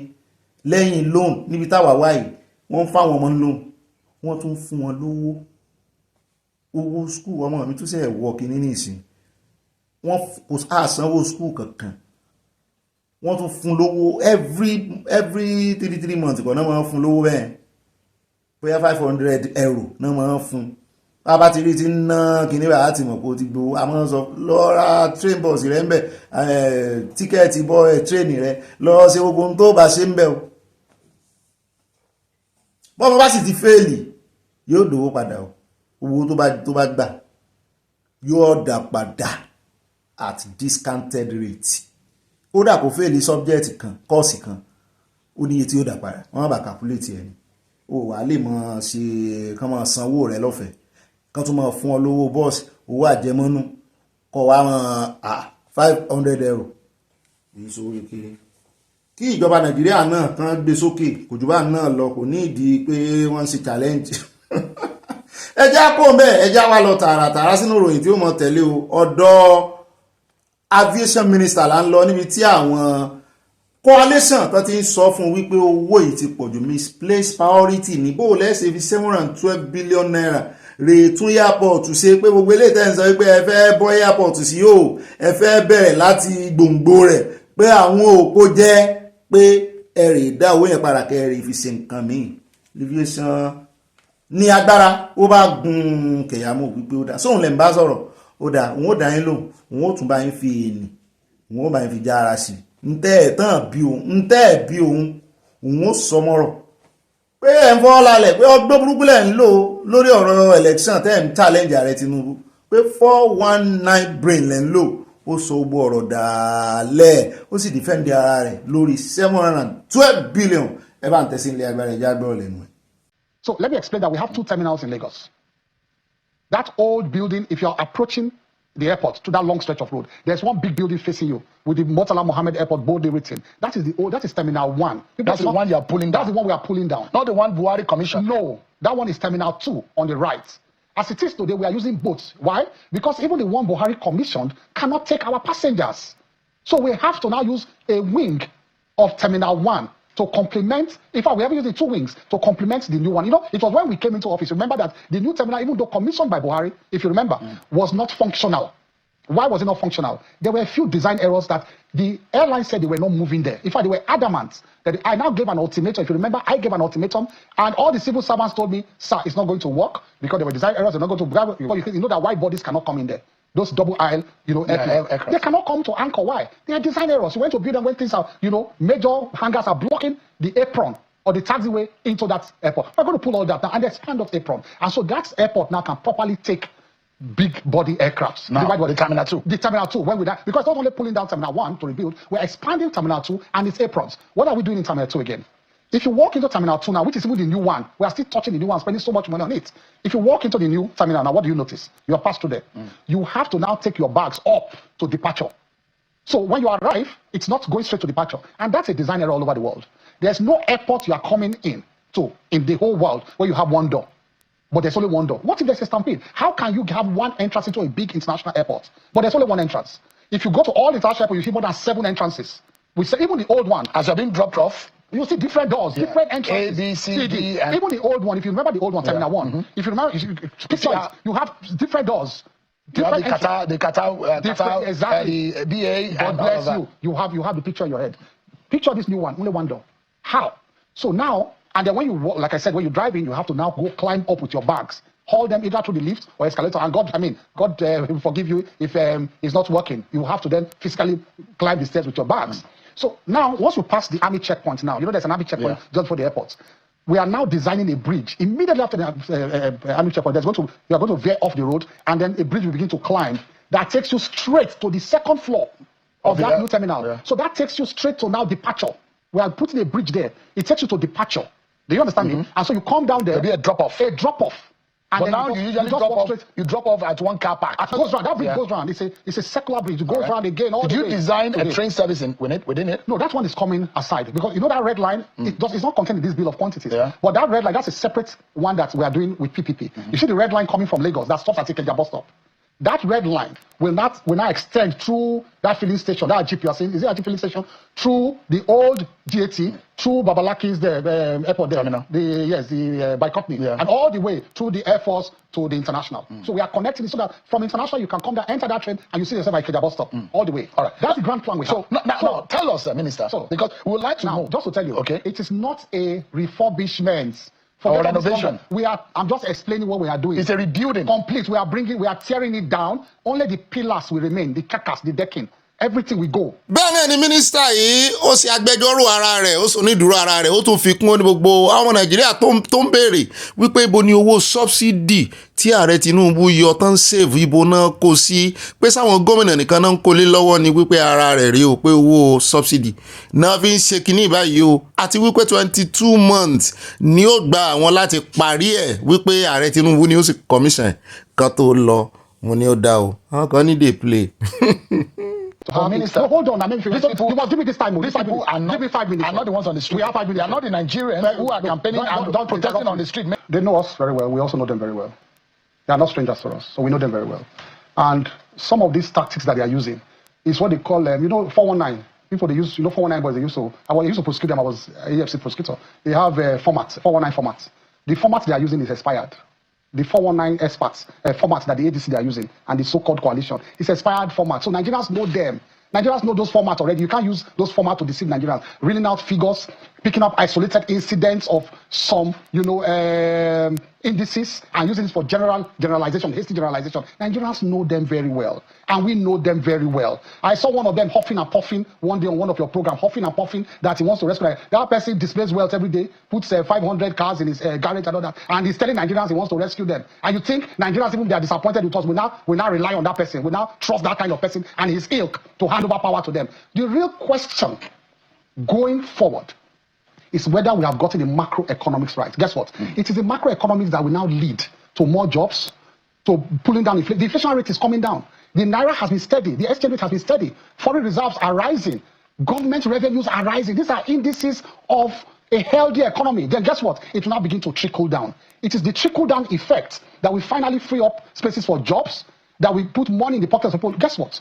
All of these old tax I'm using, that you say prices. What was yam last year? What was yam this year? Is expired format. They're not the only. See, you said they are getting stronger. Is APC getting weaker? I'm asking you. We saw the same thing. Is APC getting weaker? Let me tell you. Let me tell you. The president called them coalition of confusion people. Confused coalition. That's what the president called them. I have little time, but I would have broken it down to you. This program that they are going nowhere. How do you mean? In terms of the demography. You must call me a political Nostradamus at this time. Nostradamus. Because don't forget that I have been back-to-back chief spokesperson to 2 presidents. And I know the demography very well. If anybody claims to know that demography, and on this your program, go and play back my tapes. I told you exactly what was going on in 2019 in terms of where we're going to lose, where we're going to win the numbers. In 2023, I told you exactly what was going to happen. Play back my tapes on this program. So you can call me a Nostradamus, a political. I told you. And we have looked at we are going to work hard. So this is not a program of chest beating and all that. No. We like what is happening. I like what is happening. They are putting us on our toes. So it's going to make us work harder. But the numbers are not looking good for them. I'll tell you something. This so-called ADC they are forming, whoever they bring, I want to give you a small expo, but it's an expo that will not help them. Either way, in 2023, do you know what they are working on is that they want to bring Peter Obi and Atiku together, and so join those numbers. And so if they join those numbers, it beats our 8.4 million votes. Zebudaya will say, foul. Let me tell you why it is wrong. Peter Obi, if you make him the deputy to Atiku, there were 3 demographic factors that delivered Peter Obi in 2023. Let me tell you those 3 demographic factors in fact, 3 would collapse. 1, the other candidates were Muslims. And so there was only 1 Christian candidate. So the whole Christian demography went to 1 point. The second demography that was there, the Southeast felt cheated. And so the Southeast all went to 1 point because of that demography of only 1 Igbo man, only 1 Christian. And the third demography, of course, the obedient young Nigerians coming up who felt they were angry, they wanted a younger person and all of that. All the other candidates were older than him. So those 3 demography delivered that 6 million vote he had in 2023. Once you make Obi the deputy to Atiku, the Christian demography will pull out of that 6 million votes. But they will not go to Tinubu. If they remain at political, we are good. No, if they remain at political, we are good. But don't forget that the president also has a pastor who is a wife. A wife who is a pastor. And so that Christian demography will snatch some of them and increase our votes. Don't forget too that Southeast demography that supported him, once it's Atiku, they will pull out. They will not support him. They will not. The pastors cannot come out campaigning for an 80-year-old Muslim president. They will not do that. So they will lose that demography. ọmọ ọdún mélòó ni president ti yín olódòdó yín ọmọ ọdún mélòó ni kò ṣe mùsùlùmí ni wọ́n ṣe é rí gbogbo ọ̀rọ̀ ìyẹnu gbogbo wọn ló dùn wọ́n ti sọ́rí wọ́n tún sọ ọmọ nàìjíríà náà ń forí wọn lura wọn nígbà tó láwọn kìrìsìtẹ́nì ò ní dìbò fún 80 years Àtìkù àti ẹ̀gbọ́n pàwùsá ni ṣùgbọ́n eléyìí tó wá sọ pé torí kó jẹ́ mùsùlùmí wọn ní dìbò fún àwọn pásítọ̀ ò ní jáde àwọn kìrìsìtẹ́nì àwọn pásítọ̀ wo ló yìí sàn pásítọ̀ ló ń tẹ̀ láàrẹ Tinubu kò ní àwọn ṣọ́ọ̀ṣì táwọn náà ń lọ kò ń sáwọn pásítọ̀ kan ni wọ́n wà lẹ́yìn wọn wò ní dárúkọ ìkankan nù wọ́n ń bì yìí sáwọn pásítọ̀ kan náà dìde ní 2023 tán ni kí Tinubu nìṣó àwọn ó tẹ̀lé tán jọ lé Jonathan kó ń bẹ̀ ebi muslim ni àbí wọn mọ̀ pé muslim lólódó dẹ àwọn ará bí òun mọ̀ nǹkan kan ọmọ Nàìjíríà mọ̀ pt. ẹ káàbọ̀ padà ẹ já wa lọ sọ́dọ̀ Wike kí ni Wike sọ lọ́tẹ̀ yìí mo ti mísì ohun rẹ̀ Wike aláwàdà mo ti mísì ẹ̀ díẹ̀ ẹ bá ń tẹ̀sí ilé agbára ó tún ti ṣe media chat mi every time lòun ṣe media chat gómìnà ìpínlẹ̀ ọjọ́ wo ni gómìnà ìpínlẹ̀ tí ti ṣe media chat tó pe àwọn media ó sì yẹ káwọn gómìnà yẹn náà mọ̀ sí o ìlàkalẹ̀ gidi ni ṣùgbọ́n tí Wike ti wá ń pọ̀ ju ohun tí ì ṣe gómìnà gan tó jẹ́ pé Àbújá gan wọn kà sí state federal capital territory ni ó sì ń represent èèyàn ní mínísítà wọn jẹ́ mínísítà Wike agbára tí ń lò agbára ààrẹ Tinubu ni wọ́n represent ààrẹ Tinubu gẹ́gẹ́ bí gómìnà bẹ̀ ni ààrẹ Tinubu ò sì ráàyè wọ́n bóun náà sì jẹ́ president náà tó mọ̀ sí gómìnà bẹ̀ so nítorí ẹ̀ ó ti ẹ̀kan wọn ìyẹn gómìnà bẹ̀ yẹn gan bóyá ìyẹn gan ìbá mú agbára Wike wálẹ̀ pátápátá torí èmi ò tí ì rí mínísítà tí ń ṣe immediate àti bíi ti Wike báyìí torí pé ó jẹ́ mínísítà fún capital territory ó rẹ̀ bá ń tẹ̀sí lábẹ́ ẹja gbọ́ díẹ̀ nú ọ̀rọ̀ rẹ̀ bá a bá padà dé ká wá lọ Niger. Coalition. Yes, the coalition. Coalition of who? Should I mention the name of the party? The ADC. Listen. If you say ADC, how is it a coalition? What makes them coalition? What is a coalition? So what's the question? A lot of people. So how do you see? Will they be able to survive even next year? All their political nature have been known for the campaign going from one party to the other. So every political period you do coalition. Every political period you do a coalition. Every political period you do coalition. Which you see, if you say some people have joined ADC, it's okay. This is not the first time they have joined new parties. Take for example, it is in their bloodstream that this is what they are going to do. That you can't change it. Atiku was in PDP in 1999. You forgot? No. You forgot? No. Under passenger had problem with him. Is that correct?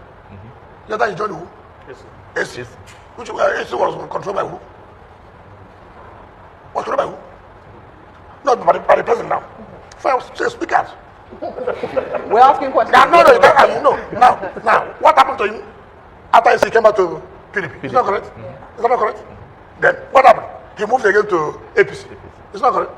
From APC again, he came back to PDP. Is that not correct? Is that not correct? Yeah. Just to get presidential ticket every time. Then, from PDP now, he has gone to where again? ADC. Kai. I don't know. If I'm his son, I will sit him down. I said, Dad, for whatever it's worth. It's just, how can you tell me as your son, you have made this history of jumping from one party to almost 80-something years? How? But they say they want to rescue Nigeria. Hold on. Rescue what? Who has sank? You are VP for 8 years. You are VP for 8 years. You are the chairman of the National Economic Council. What happened? Honorable Minister, your ground seems to be with the former Vice President. No. I'm taking one by one. Are you undermining? No. Are you undermining? Allow me. Yes. I want the viewers to you ask, and you're talking about coalition. I said you call coalition because when I move from one party to the other, that means coalition. But you have only taken one person. I'm just explaining. I will take another person. ṣùgbọ́n ibi gangan ni ìbéèrè ńlá tó ti wọlé tọ̀ Wike wá wípé ṣé tí ẹgbẹ́ PDP bá gbé Sultana tán bá gbé kalẹ̀ pé ṣé bí ìjà tó ń jà tẹ́lẹ̀ inú tí ń bí ọ náà ni wípé kò tí ì kan Àtíkù kò tí ì kan Northerner tí Àtíkù fi ń fi gbogbo orí ilé ń forí jalè agbọ́n wípé òun ṣàfẹ́ gba tíkẹ́ẹ̀tì pé Àtíkù sáti lé Àtíkù lọ ní ìsìn ńgbà tó sì jẹ́ wípé Sultana náà ni ẹgbẹ́ PDP náà ń lé kiri báyìí pé àwọn fẹ́ fi ṣe aspirant àwọn sọ wà dẹ́yìn lẹ́yìn ààrẹ Tinubu bíi kèrèjò tó fọ́ tó dẹ̀yìn lẹ́yìn odò só padà sínú ẹgbẹ́ rẹ̀ só bẹ̀gbẹ́ rẹ̀ sí báyìí ó ní rárá o. ó ní the only candidate tó ní báyìí ó lòun náà ní Tinubu. One of the reasons why you were angry with your party was because it went to the north. It went to a northern candidate. They threw it open. Yes. Now your party, you say things are beginning to settle there. If indeed, or when indeed they settle properly, and they zone it to the south, will you be supporting a southern candidate from your party? Or will you still be supporting President Bola? You would have asked me. Why do I think I got not to support President Tinubu? I would have asked that question. Let me tell you. I presented a paper in Abafima University. And I did say, the bane of our problem majorly is leadership. When you get the right leadership, things will begin to change. It was in the cabinet you served. President Goodluck Jonathan did, and there were protests, and then he returned. Okay, but protests. Was there no protest in this? Was there no protest in this? Have you been able to solve the problem? Were they as strong as strong? How do I know? I would have known. What I'm talking about, let me tell you. Leadership. If you want what tó ti yí mọ́ wọn lọ́wọ́ wọ́n ń bí ọ́ ní irú òun wíru wọ́n ní ìsìn tí Sultana ti padà sínú ẹgbẹ́ PDP tó sì wà nínú ẹgbẹ́ PDP kí ló ń dúró ṣe ń bẹ̀ tó o bá gbèsè Sultana lẹ́yìn kí ló ń dúró ṣe ń bẹ̀ ń wà tàmọ́ àtàmọ́. ó rẹ káàbọ̀ padà ẹja wá sáré dé Niger o lọ́dọ̀ gómìnà tán ló ti iléeṣẹ́ iléèwé ìròyìn wọn pa ń bẹ̀ ní GM wọn ní Niger Broadcasting Radio kí ló bá ganu sí máa pẹ́ wá gbọ́ àṣírí rẹ̀ rí o àwọn gbé àlejò kan wá ní o àlejò ń sì rí olóṣèlú ni ó wà lára àwọn tó fẹ́ bá dupò ní ó ṣe ń bínú o sáwọn ò rí kọ́mà sí àwọn òní ẹ bá ìpínlẹ̀ tó ti jẹ gómìnà náà làwọn ń pawó fún kí ló wá dé tí àti pé kò láṣẹ lórí àwọn o wọ́n ti ń fún gáàsì gbogbo iléeṣẹ́ ìwé ìròyìn pátápátá ni wọ́n ti ń invite arábìnrin ẹnu tí ẹ̀ náà sì gbò agbólóhùn bí ọ̀jẹ̀ ni gbogbo àṣírí rẹ̀ ló tú ẹ̀ bá ń tẹ̀sílẹ̀ agbára àṣírí gómìnà ìpínlẹ̀ Niger. Where is evidence? If you're saying Badegi Radio has been unethical, we're inciting the people against the government, where is evidence? We need to have the evidence. We need to see all of those evidence. And then NBC should be able to compare all of this evidence. And if we're guilty, NBC is there to sanction us as a body, right? So we can't just, rely on mere informations. Where are the evidence? We need all of the evidence. That's the most important thing. So if you're saying all of this, let us provide the facts. You don't just talk on public because you feel you can hold the microphone or because you're the governor, you have the authority to talk. Beyond talking, we need facts, right? So we need to have the facts. And then getting the facts will enable the NBC, the rights authority, to do what it meant to do. Station. We wouldn't want to cause chaos in the states. And so when there are issues around communities of insecurity, banditry around communities, Badegi Radio tries as much as possible to contact those people living in those communities to have first-hand information. Sometimes there are a lot of stories all over, and then when at the end of the day, you find out that they are not factual. So from our own end, we always try to ensure that we get contact of the people living in these communities that are being affected by banditry and all of insecurity. So we call these people live on the show to tell us exactly what is happening in their localities. We don't just bring out information about things we don't know. No, we don't do that. So I think that's some of the things that is bothering the governor. He doesn't want us to, bring out the facts because we need to let people know exactly what is happening in their communities. There are a lot of stories about Niger States out there and every other state, but then we're particular about Niger States. What is happening in these localities? How are our people fading in their various communities, the farmers and all of that? So when we hear any information, we try to contact the farmers, we try to contact the youth leaders, the vigilantes, to have conversation on the radio to tell us what is happening. So we have a first-hand information of everything that is happening in the states. To start with, if we had done anything that wasn't unprofessional, the NBC has its role to play in all of it. We have an NBC in Niger State, which monitors every other station. So for me, I feel the only thing that we did that I can remember was having an interview with Muhammad Nemi, former FIRS boss, who everybody in Niger State knows that he is interested in 2027 election. Now, I feel like the governor is threatened. He doesn't want criticism. He doesn't want any other option in the state. Since, of course, the APC has, after the APC caucus meeting, they've endorsed him for the second time. He doesn't want any other person coming out. So I feel like he sees Nemi as a threat to him. And that was why he quickly said all of those things he said about Badegi Radio. We had Nemi in the studio, and just like we have every other person that is interested in politics, any other party that you are, we give you a platform to come on air. Tell us what you want to do for your people. Even if it's a local government councillor, what do you want to do for your people? What do you have for Niger State? Come and tell us. The platform is open for every media house, every political party, and that's the exact same thing we did for Nemi. He was given a platform. Afterwards, there were songs that were sung for him. The radio station aired those songs. Now, mind you, we do this thing for every other political party. But that's the only thing that I know that could trigger him. A lot of people said he was threatened by just that interview we had with Muhammad Nemi at Badegi 90.1 FM.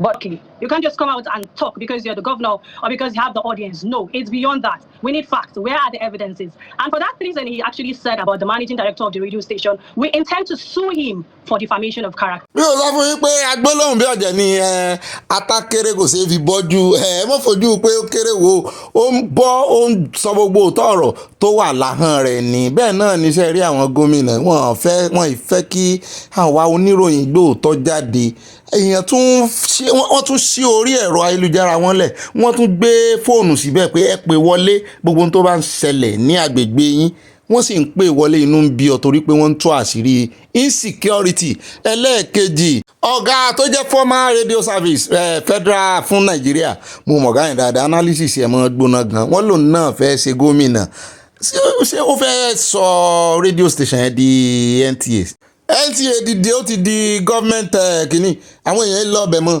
àwọn èèyàn gan ìgbọ́ mọ́ ń tán fẹ́ sọ́dọ̀ ènìyàn wọn tán bá ti ní òkè eléyìí jẹ́ rédíò ìpínlẹ̀ wọ́n fẹ́ kó jẹ́ wípé ẹ̀yìn àwọn náà máa wà ṣùgbọ́n ọmọ yìí ò gbà ó sì ti sọ náà ti ṣetán láti gbé lọ ilé ẹjọ́ lórí bó ṣe dìfẹ́ẹ̀mù ìkan nínú àwọn ọ̀gá iléeṣẹ́ rédíò tá à ń sọ yìí. ó dá káàbọ̀ padà ẹja wa lọ sọ́dọ̀ bọ̀dà Báyọ̀ àánú bọ̀dà Báyọ̀ ń ṣe ní ó yẹ kán ti resign. bọ̀dà Báyọ̀ tún sọ wípé àwọn opposition ló fagídí fa àwọn sínú ìgbáradì fún ètò ìdìbò ààrẹ 2027 pé ń tàwọn àwọn sì ń ṣèjọba lọ́wọ́ àwọn ò tí ì rẹ̀ dì pé 2027 sì jìnnà pé tí ìbá ṣe tàwọn tán fagídí mú àwọn wọbẹ̀ pé ààrẹ Tinubu àtẹgbẹ́ APC ò tí ì ṣetán àwọn ló mú àfojúsùn wọn kúrò lórí ìṣèjọba nígbàtí INEC gan ò tí ì kéde pé kí ẹgbẹ́ òṣèlú bẹ̀rẹ̀ ìgbáradì. mo rẹ́rìn títí àyà náà tàkìtì pé bọ̀dá yìí ò ní iye mọ́ àmì òsì wà ẹ̀ sì fún bọ̀dá yìí ní gratuity kọ́mọ lọlé ẹ bá ń tẹ̀sí ilé agbára. I want to every one of you here to work for the progress digital media society. We all just organized this event 2 years ago, actually immediately after we won that election, and it's still never late than ever. Global digital insights. Facebook is the second most important platform with 38.7 million users nationwide. Facebook is followed by TikTok, which has 37.4 million users. This is based on data from Intel Point. Instagram ranks fourth with 12.6 million users, and that's another, according to another authority. And it says that between the people using it are those aged between 25 to 34 years. And they consist about 4.9 million. That's about a third of the users. X, that is formerly known as Twitter, the most toxic of all social media platforms. You'll be surprised, it has the lowest number of active users in our country. It's just at 7.57 million. ẹ wo ẹjẹ́ kìlọ̀ fún bọ̀dà Báyọ̀ òyìnbó tán ló ń sọ yìí ọ̀tọ̀ ní tán nìkan sọ ọ̀tọ̀ ní tán sọ wọ́n ọ̀rọ̀ díjítà ibi tó yẹ kán ti sọ̀rọ̀ náà ti ń sọ̀rọ̀ yìí o ṣùgbọ́n wọ́n tẹnu bá X tó jẹ́ Twitter tẹ́lẹ̀ tí Elon Musk bá gbọ́ wípé wọ́n pe X ní the most toxic ọmọ Nàìjíríà náà fẹ́ bá wí o torí pé àwọn ọmọ Nàìjíríà tó ń lò ó ṣé mo sọ fún yín lọ́jọ́ sí pé Ṣeun Channel sọ pé division wà lórí àwọn tó ń lo X ẹ bá débẹ̀ wọ́n ti divide Nàìjíríà ń bẹ̀ ṣé X ló wá ní problem àbí àwọn ọmọ Nàìjíríà ló yẹ kán rìfáàsì tí Elon Musk bá gbọ́ pé wọ́n pe X ní toxic ẹ rò pé kò ní gbé bọ̀dà Báyọ̀ tàbí Nàìjíríà lọ sí ilé ẹjọ́ ṣùgbọ́n ẹ jẹ́ àlọ́ bí tá à ń lọ gangan lórí ọ̀rọ̀ tán sọ ọ̀rọ̀ digital summit náà nìkan sọ ọ̀rọ̀ politics náà ń sọ. I thank all of you. This summit is now more timely than ever, as those in the opposition have forced a 2027 campaign on us and put the country in election mode well ahead of the INEC timetable. Our experiences in 2023 and elections that we have seen in the USA, in Germany, in many parts of the world, they've taught us a crucial lesson. Digital media are not more mere tools for jokes, memes, or dancing. They are the battlegrounds where elections can be won or lost. ó ga o lẹ́nu bọ̀dà Báyọ̀ náà lẹ́sìn bí wọ́n láwọn náà fọ́ọ̀sì àwọn wípé INEC gan ò tí ì declare pé kàn mọ́ bẹ̀rẹ̀ kàn mọ́ múra election lẹ̀ wọ́n ní àwọn náà fọ́ọ̀sì àwọn náà tì í abẹ́ mọ ọ̀rọ̀ àwọn ọ̀rọ̀ kéékèèké tán máa ń rò pé ó kéré lẹ́nu ṣùgbọ́n tó jẹ́ pé tó bá délẹ̀ tán ẹ̀yin lóhun ẹni àwọn opposition ló ń fà yín sí rìn ẹ̀yin ò ṣe mójútó sí ẹ̀yin kí ló kàn yín pẹ̀lú táwọn bá ń campaign tán múra lẹ̀ tán gbáradì ṣé bí wọ́n túnlé ẹbẹ́ yìí náà lẹ fọ́lé wọn ẹbẹ́ yìí lẹ bá lé wọn jẹ́ ààrẹ Tinubu sì nínú àwọn dùn bí lé wọn ṣe ń bàjẹ́ wọ́n sì múra wípé ó dáa o àwọn ò ní gbà kí nǹkan tójú àwọn bàjẹ́ o kàn tètè múra rẹ̀ lẹ̀ ní ìsìn kàn bẹ̀rẹ̀ planning ẹ̀yin wá fiṣẹ́ ti yín lẹ̀ ẹ̀yin lẹ̀ sì ń sọ fún wa pé lè ti yín tò n tó tiẹ̀ tún wá sọ pápánbárì ń tán sọ lórí social media yíyà mí lẹ́nu ṣé bó ń bú Òbí ńlá ní 2023 last election wípé kó lọ win lórí social media tó bá jórí social media ló ti fẹ́ win ẹ̀yin ṣe wá jókòó tẹ̀ ń dá iṣẹ́ ti ju social media ní ìsìn ẹ̀ ti wá gbà pé social media kì í ṣe fún àwọn mẹ̀mẹ́s kì í ṣe fún àwàdà pé wọ́n lè win election lórí social media àwọn ará bíi nǹkan ṣe wọ́n ó bà wọ́n kàn ń dọ́gbọ́n jẹ́wọ́ ni. ó rẹ káàbọ̀ padà ẹja wa lọ sí Wales ní UK a sì fẹsẹ̀ kan dé ọ̀dọ̀ àwọn Anglican Church ní Nàìjíríà níbi tí wọ́n ti kẹrùn sí máìkì tí wọ́n ti yarí wípé láíláí aláwọn ò ní gbà kẹ́ ẹ fi obìnrin tó tún wá jẹ́ gay kẹ́ kẹ́ ẹ fi ṣe archbishop lé àwọn lórí, gbogbo ayé ló ń wo àwọn pé gbogbo ayé ló ń wo àwọn. Ẹ tún wá dé ní ìsìn ẹ tún yan obìnrin sí archbishop tó yẹ kínú àwọn dùn pé for the first time obìnrin débẹ̀. Obìnrin táwọn ń wò gan-an kò jọ obìnrin, ó ti gbó, ẹ ti rí lójú rẹ̀ pé ó ń ṣekúṣe. Wọ́n ní newly appointed archbishop of Wales, the most reverend Cherry Van, wọ́n ní òun náà ló fẹnu ara rẹ̀ tú àṣírí ara rẹ̀ tóun ní personal and professional challenges tóun ti ń face nípa sí ọkùnrin lòun àbóbìnrin lòun tó ń pè ní sexuality. Ó ní for decades títí tó fi wá dé ránkì tó tóbi jù ní Anglican Church. Wọ́n ló sọ wípé gay marriage ti tó àsìkò pé ó wà inevitable báyìí láti wá mọ́ ṣe gay marriage ní inú Anglican o. Wọ́n ní kò gbọ́dọ̀ sí ìdádúró kankan pé tó róhun tẹ́ ń wò yìí tóun ti dépò orí tóun ti jẹ́ ọ̀gá yín gay lòun. Van made history in 1994 as one of the first women to be ordained as a priest in England. Now she's not only the UK's first female archbishop but also the first openly gay and partnered bishop to serve as a primate in the Anglican communion. Sọ́nà wà á mọ̀ láti jọ títí tó fi dépò yìí. Wọ́n mọ̀ gay ní ṣí àbúrẹ́dì fún yín ní oúnjẹ alẹ́ olúwa. Ó dáa o. Van's experience in the church in Wales since 2020 contrasts sharply with her early years in the Church of England, where all through same-sex relationships were technically allowed. Gay clergy were expected to remain celibate. Ṣé ẹ ti rí àwọn ìjọ Anglican ti Nàìjíríà? Wọ́n ti ń bá wọn fà tipẹ́. Wọ́n ti ń bá wọn fà ṣùgbọ́n wọ́n jọ bẹ́ẹ̀ ni pé UK ò fẹ́ gbà. UK ti fọwọ́ sí because òfin wọn ó gbà láàyè.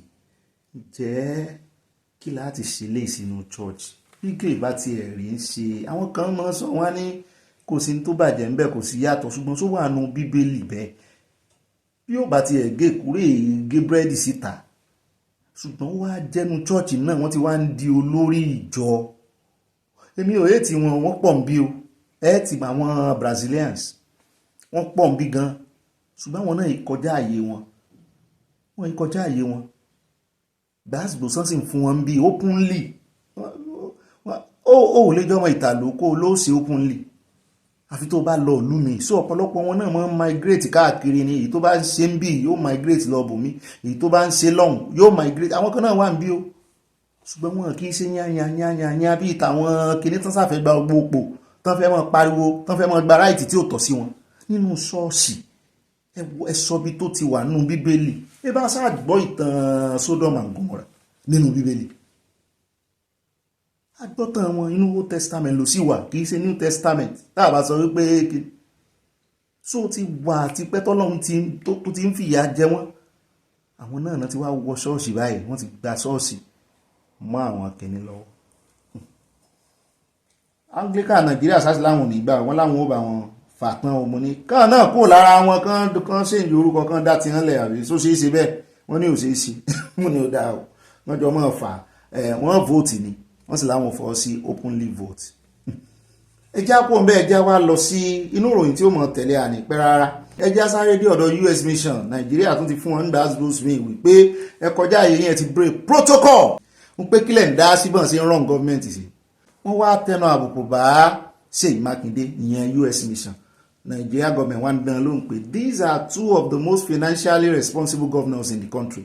A senior official stated, senior officer nínú government ààrẹ Tinubu, Governor Ṣèyí Mákindé has earned repeated commendation for his fiscal prudence and Gombe's Inuwa Yaya has been judicious. Gómìnà Gombe àti Tọ̀yọ́ wọ́n ní gbogbo wọn náà ń ṣe dáadáa wọ́n sì ń san salary dáadáa wọ́n sì ń ṣe infrastructure wọn pé kí ló wá dé lórí ọ̀rọ̀ tí ó jẹyọ ní Ọ̀yọ́ state tán ni wọ́n fẹ́ owó tán náà fẹ́ ná tán fẹ́ fi kọ́ state house ó ní o ṣùgbọ́n àwọn láṣìírí tó wá wà ń bẹ̀ ni wípé according to multiple sources ẹ mọ ilé ìwé ìròyìn tó kọ́kọ́ gbé wọ́n ní the motivation of a critical coverage may stem from a rebuffed request.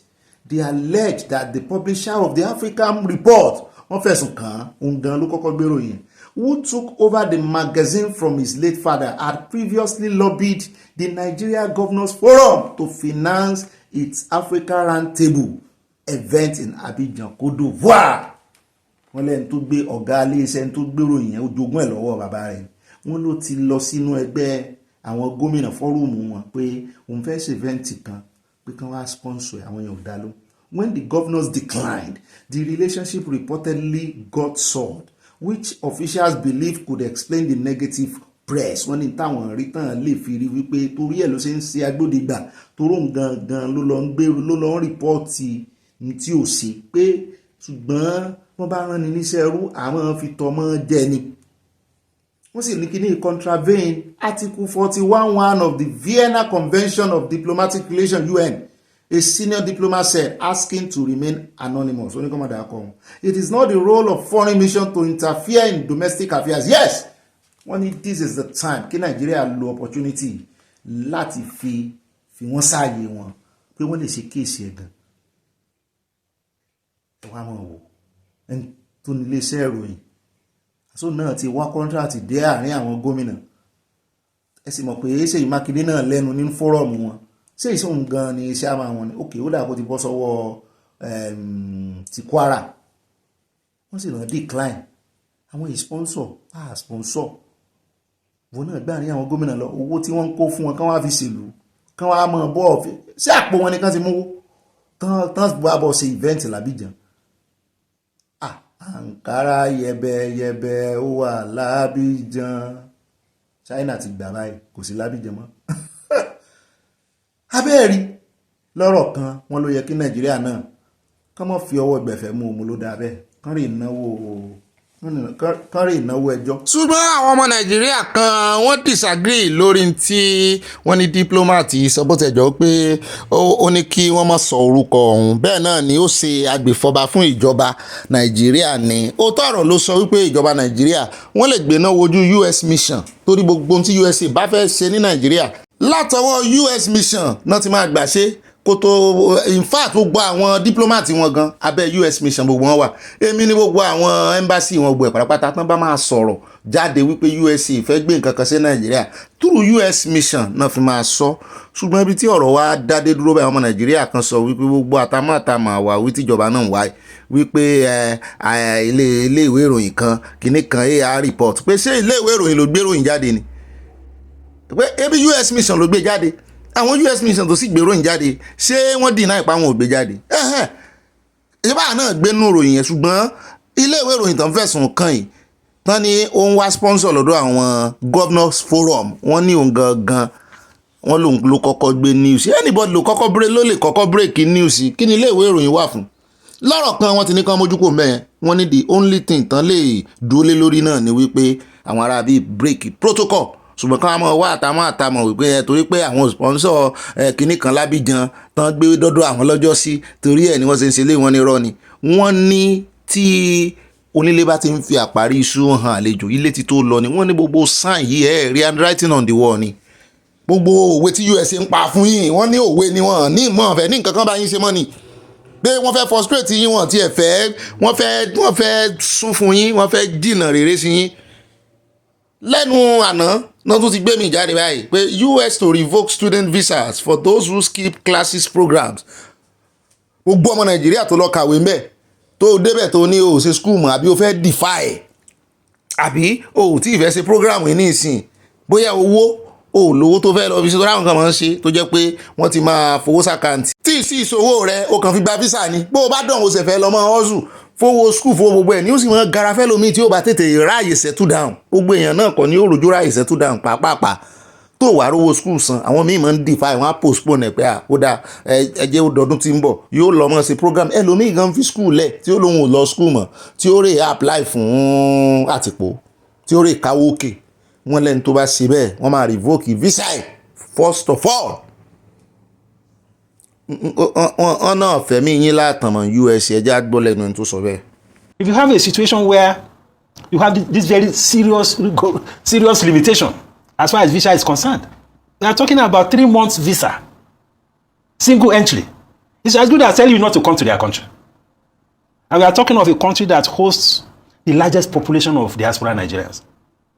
So that for me is a bigger issue because if you're a trader, you are doing a lot of business with US. You need to go there more frequently. Those who are holding the visa now, once it expires, they cannot get a 5-year renewal. It's going to be 3 months, single entry. That's a major barrier going forward as far as trade between us and the United States is concerned. Another thing to stress here is that all of these things, we need to draw critical lessons from it. Because this is about economic nationalism. It's about economic security. It's about economic sovereignty. We have to be conscious of that because that is where Trump is coming from. And this can happen to any country. Our exposure is not so big, so we may not feel it that much. But the lesson is that we should learn to be less dependent on other countries. abẹ́ẹ̀rí o ẹjẹ́ pàtẹ́wọ́ fún USA jàre wọ́n wà lára àwọn tó gba Nàìjíríà mọ́ra jù in fact ní diaspora wọ́n níbẹ̀ ní wọ́n náà gba Nàìjíríà mọ́ra jù nígbà tó bá gba ọmọ yín mọ́ra ẹ̀yin tẹ́ jó lórí náà tẹ́ ń fìyà jẹ àwọn tó sákò ńlé tí àwọn USA bá yín gbà mọ́ra ẹ̀ tún wá fẹ́ mọ́ fìtínà wọn ẹ̀yin náà tún fẹ́ depend lórí wọn kí ló dé. You no be God o. I dey like for you.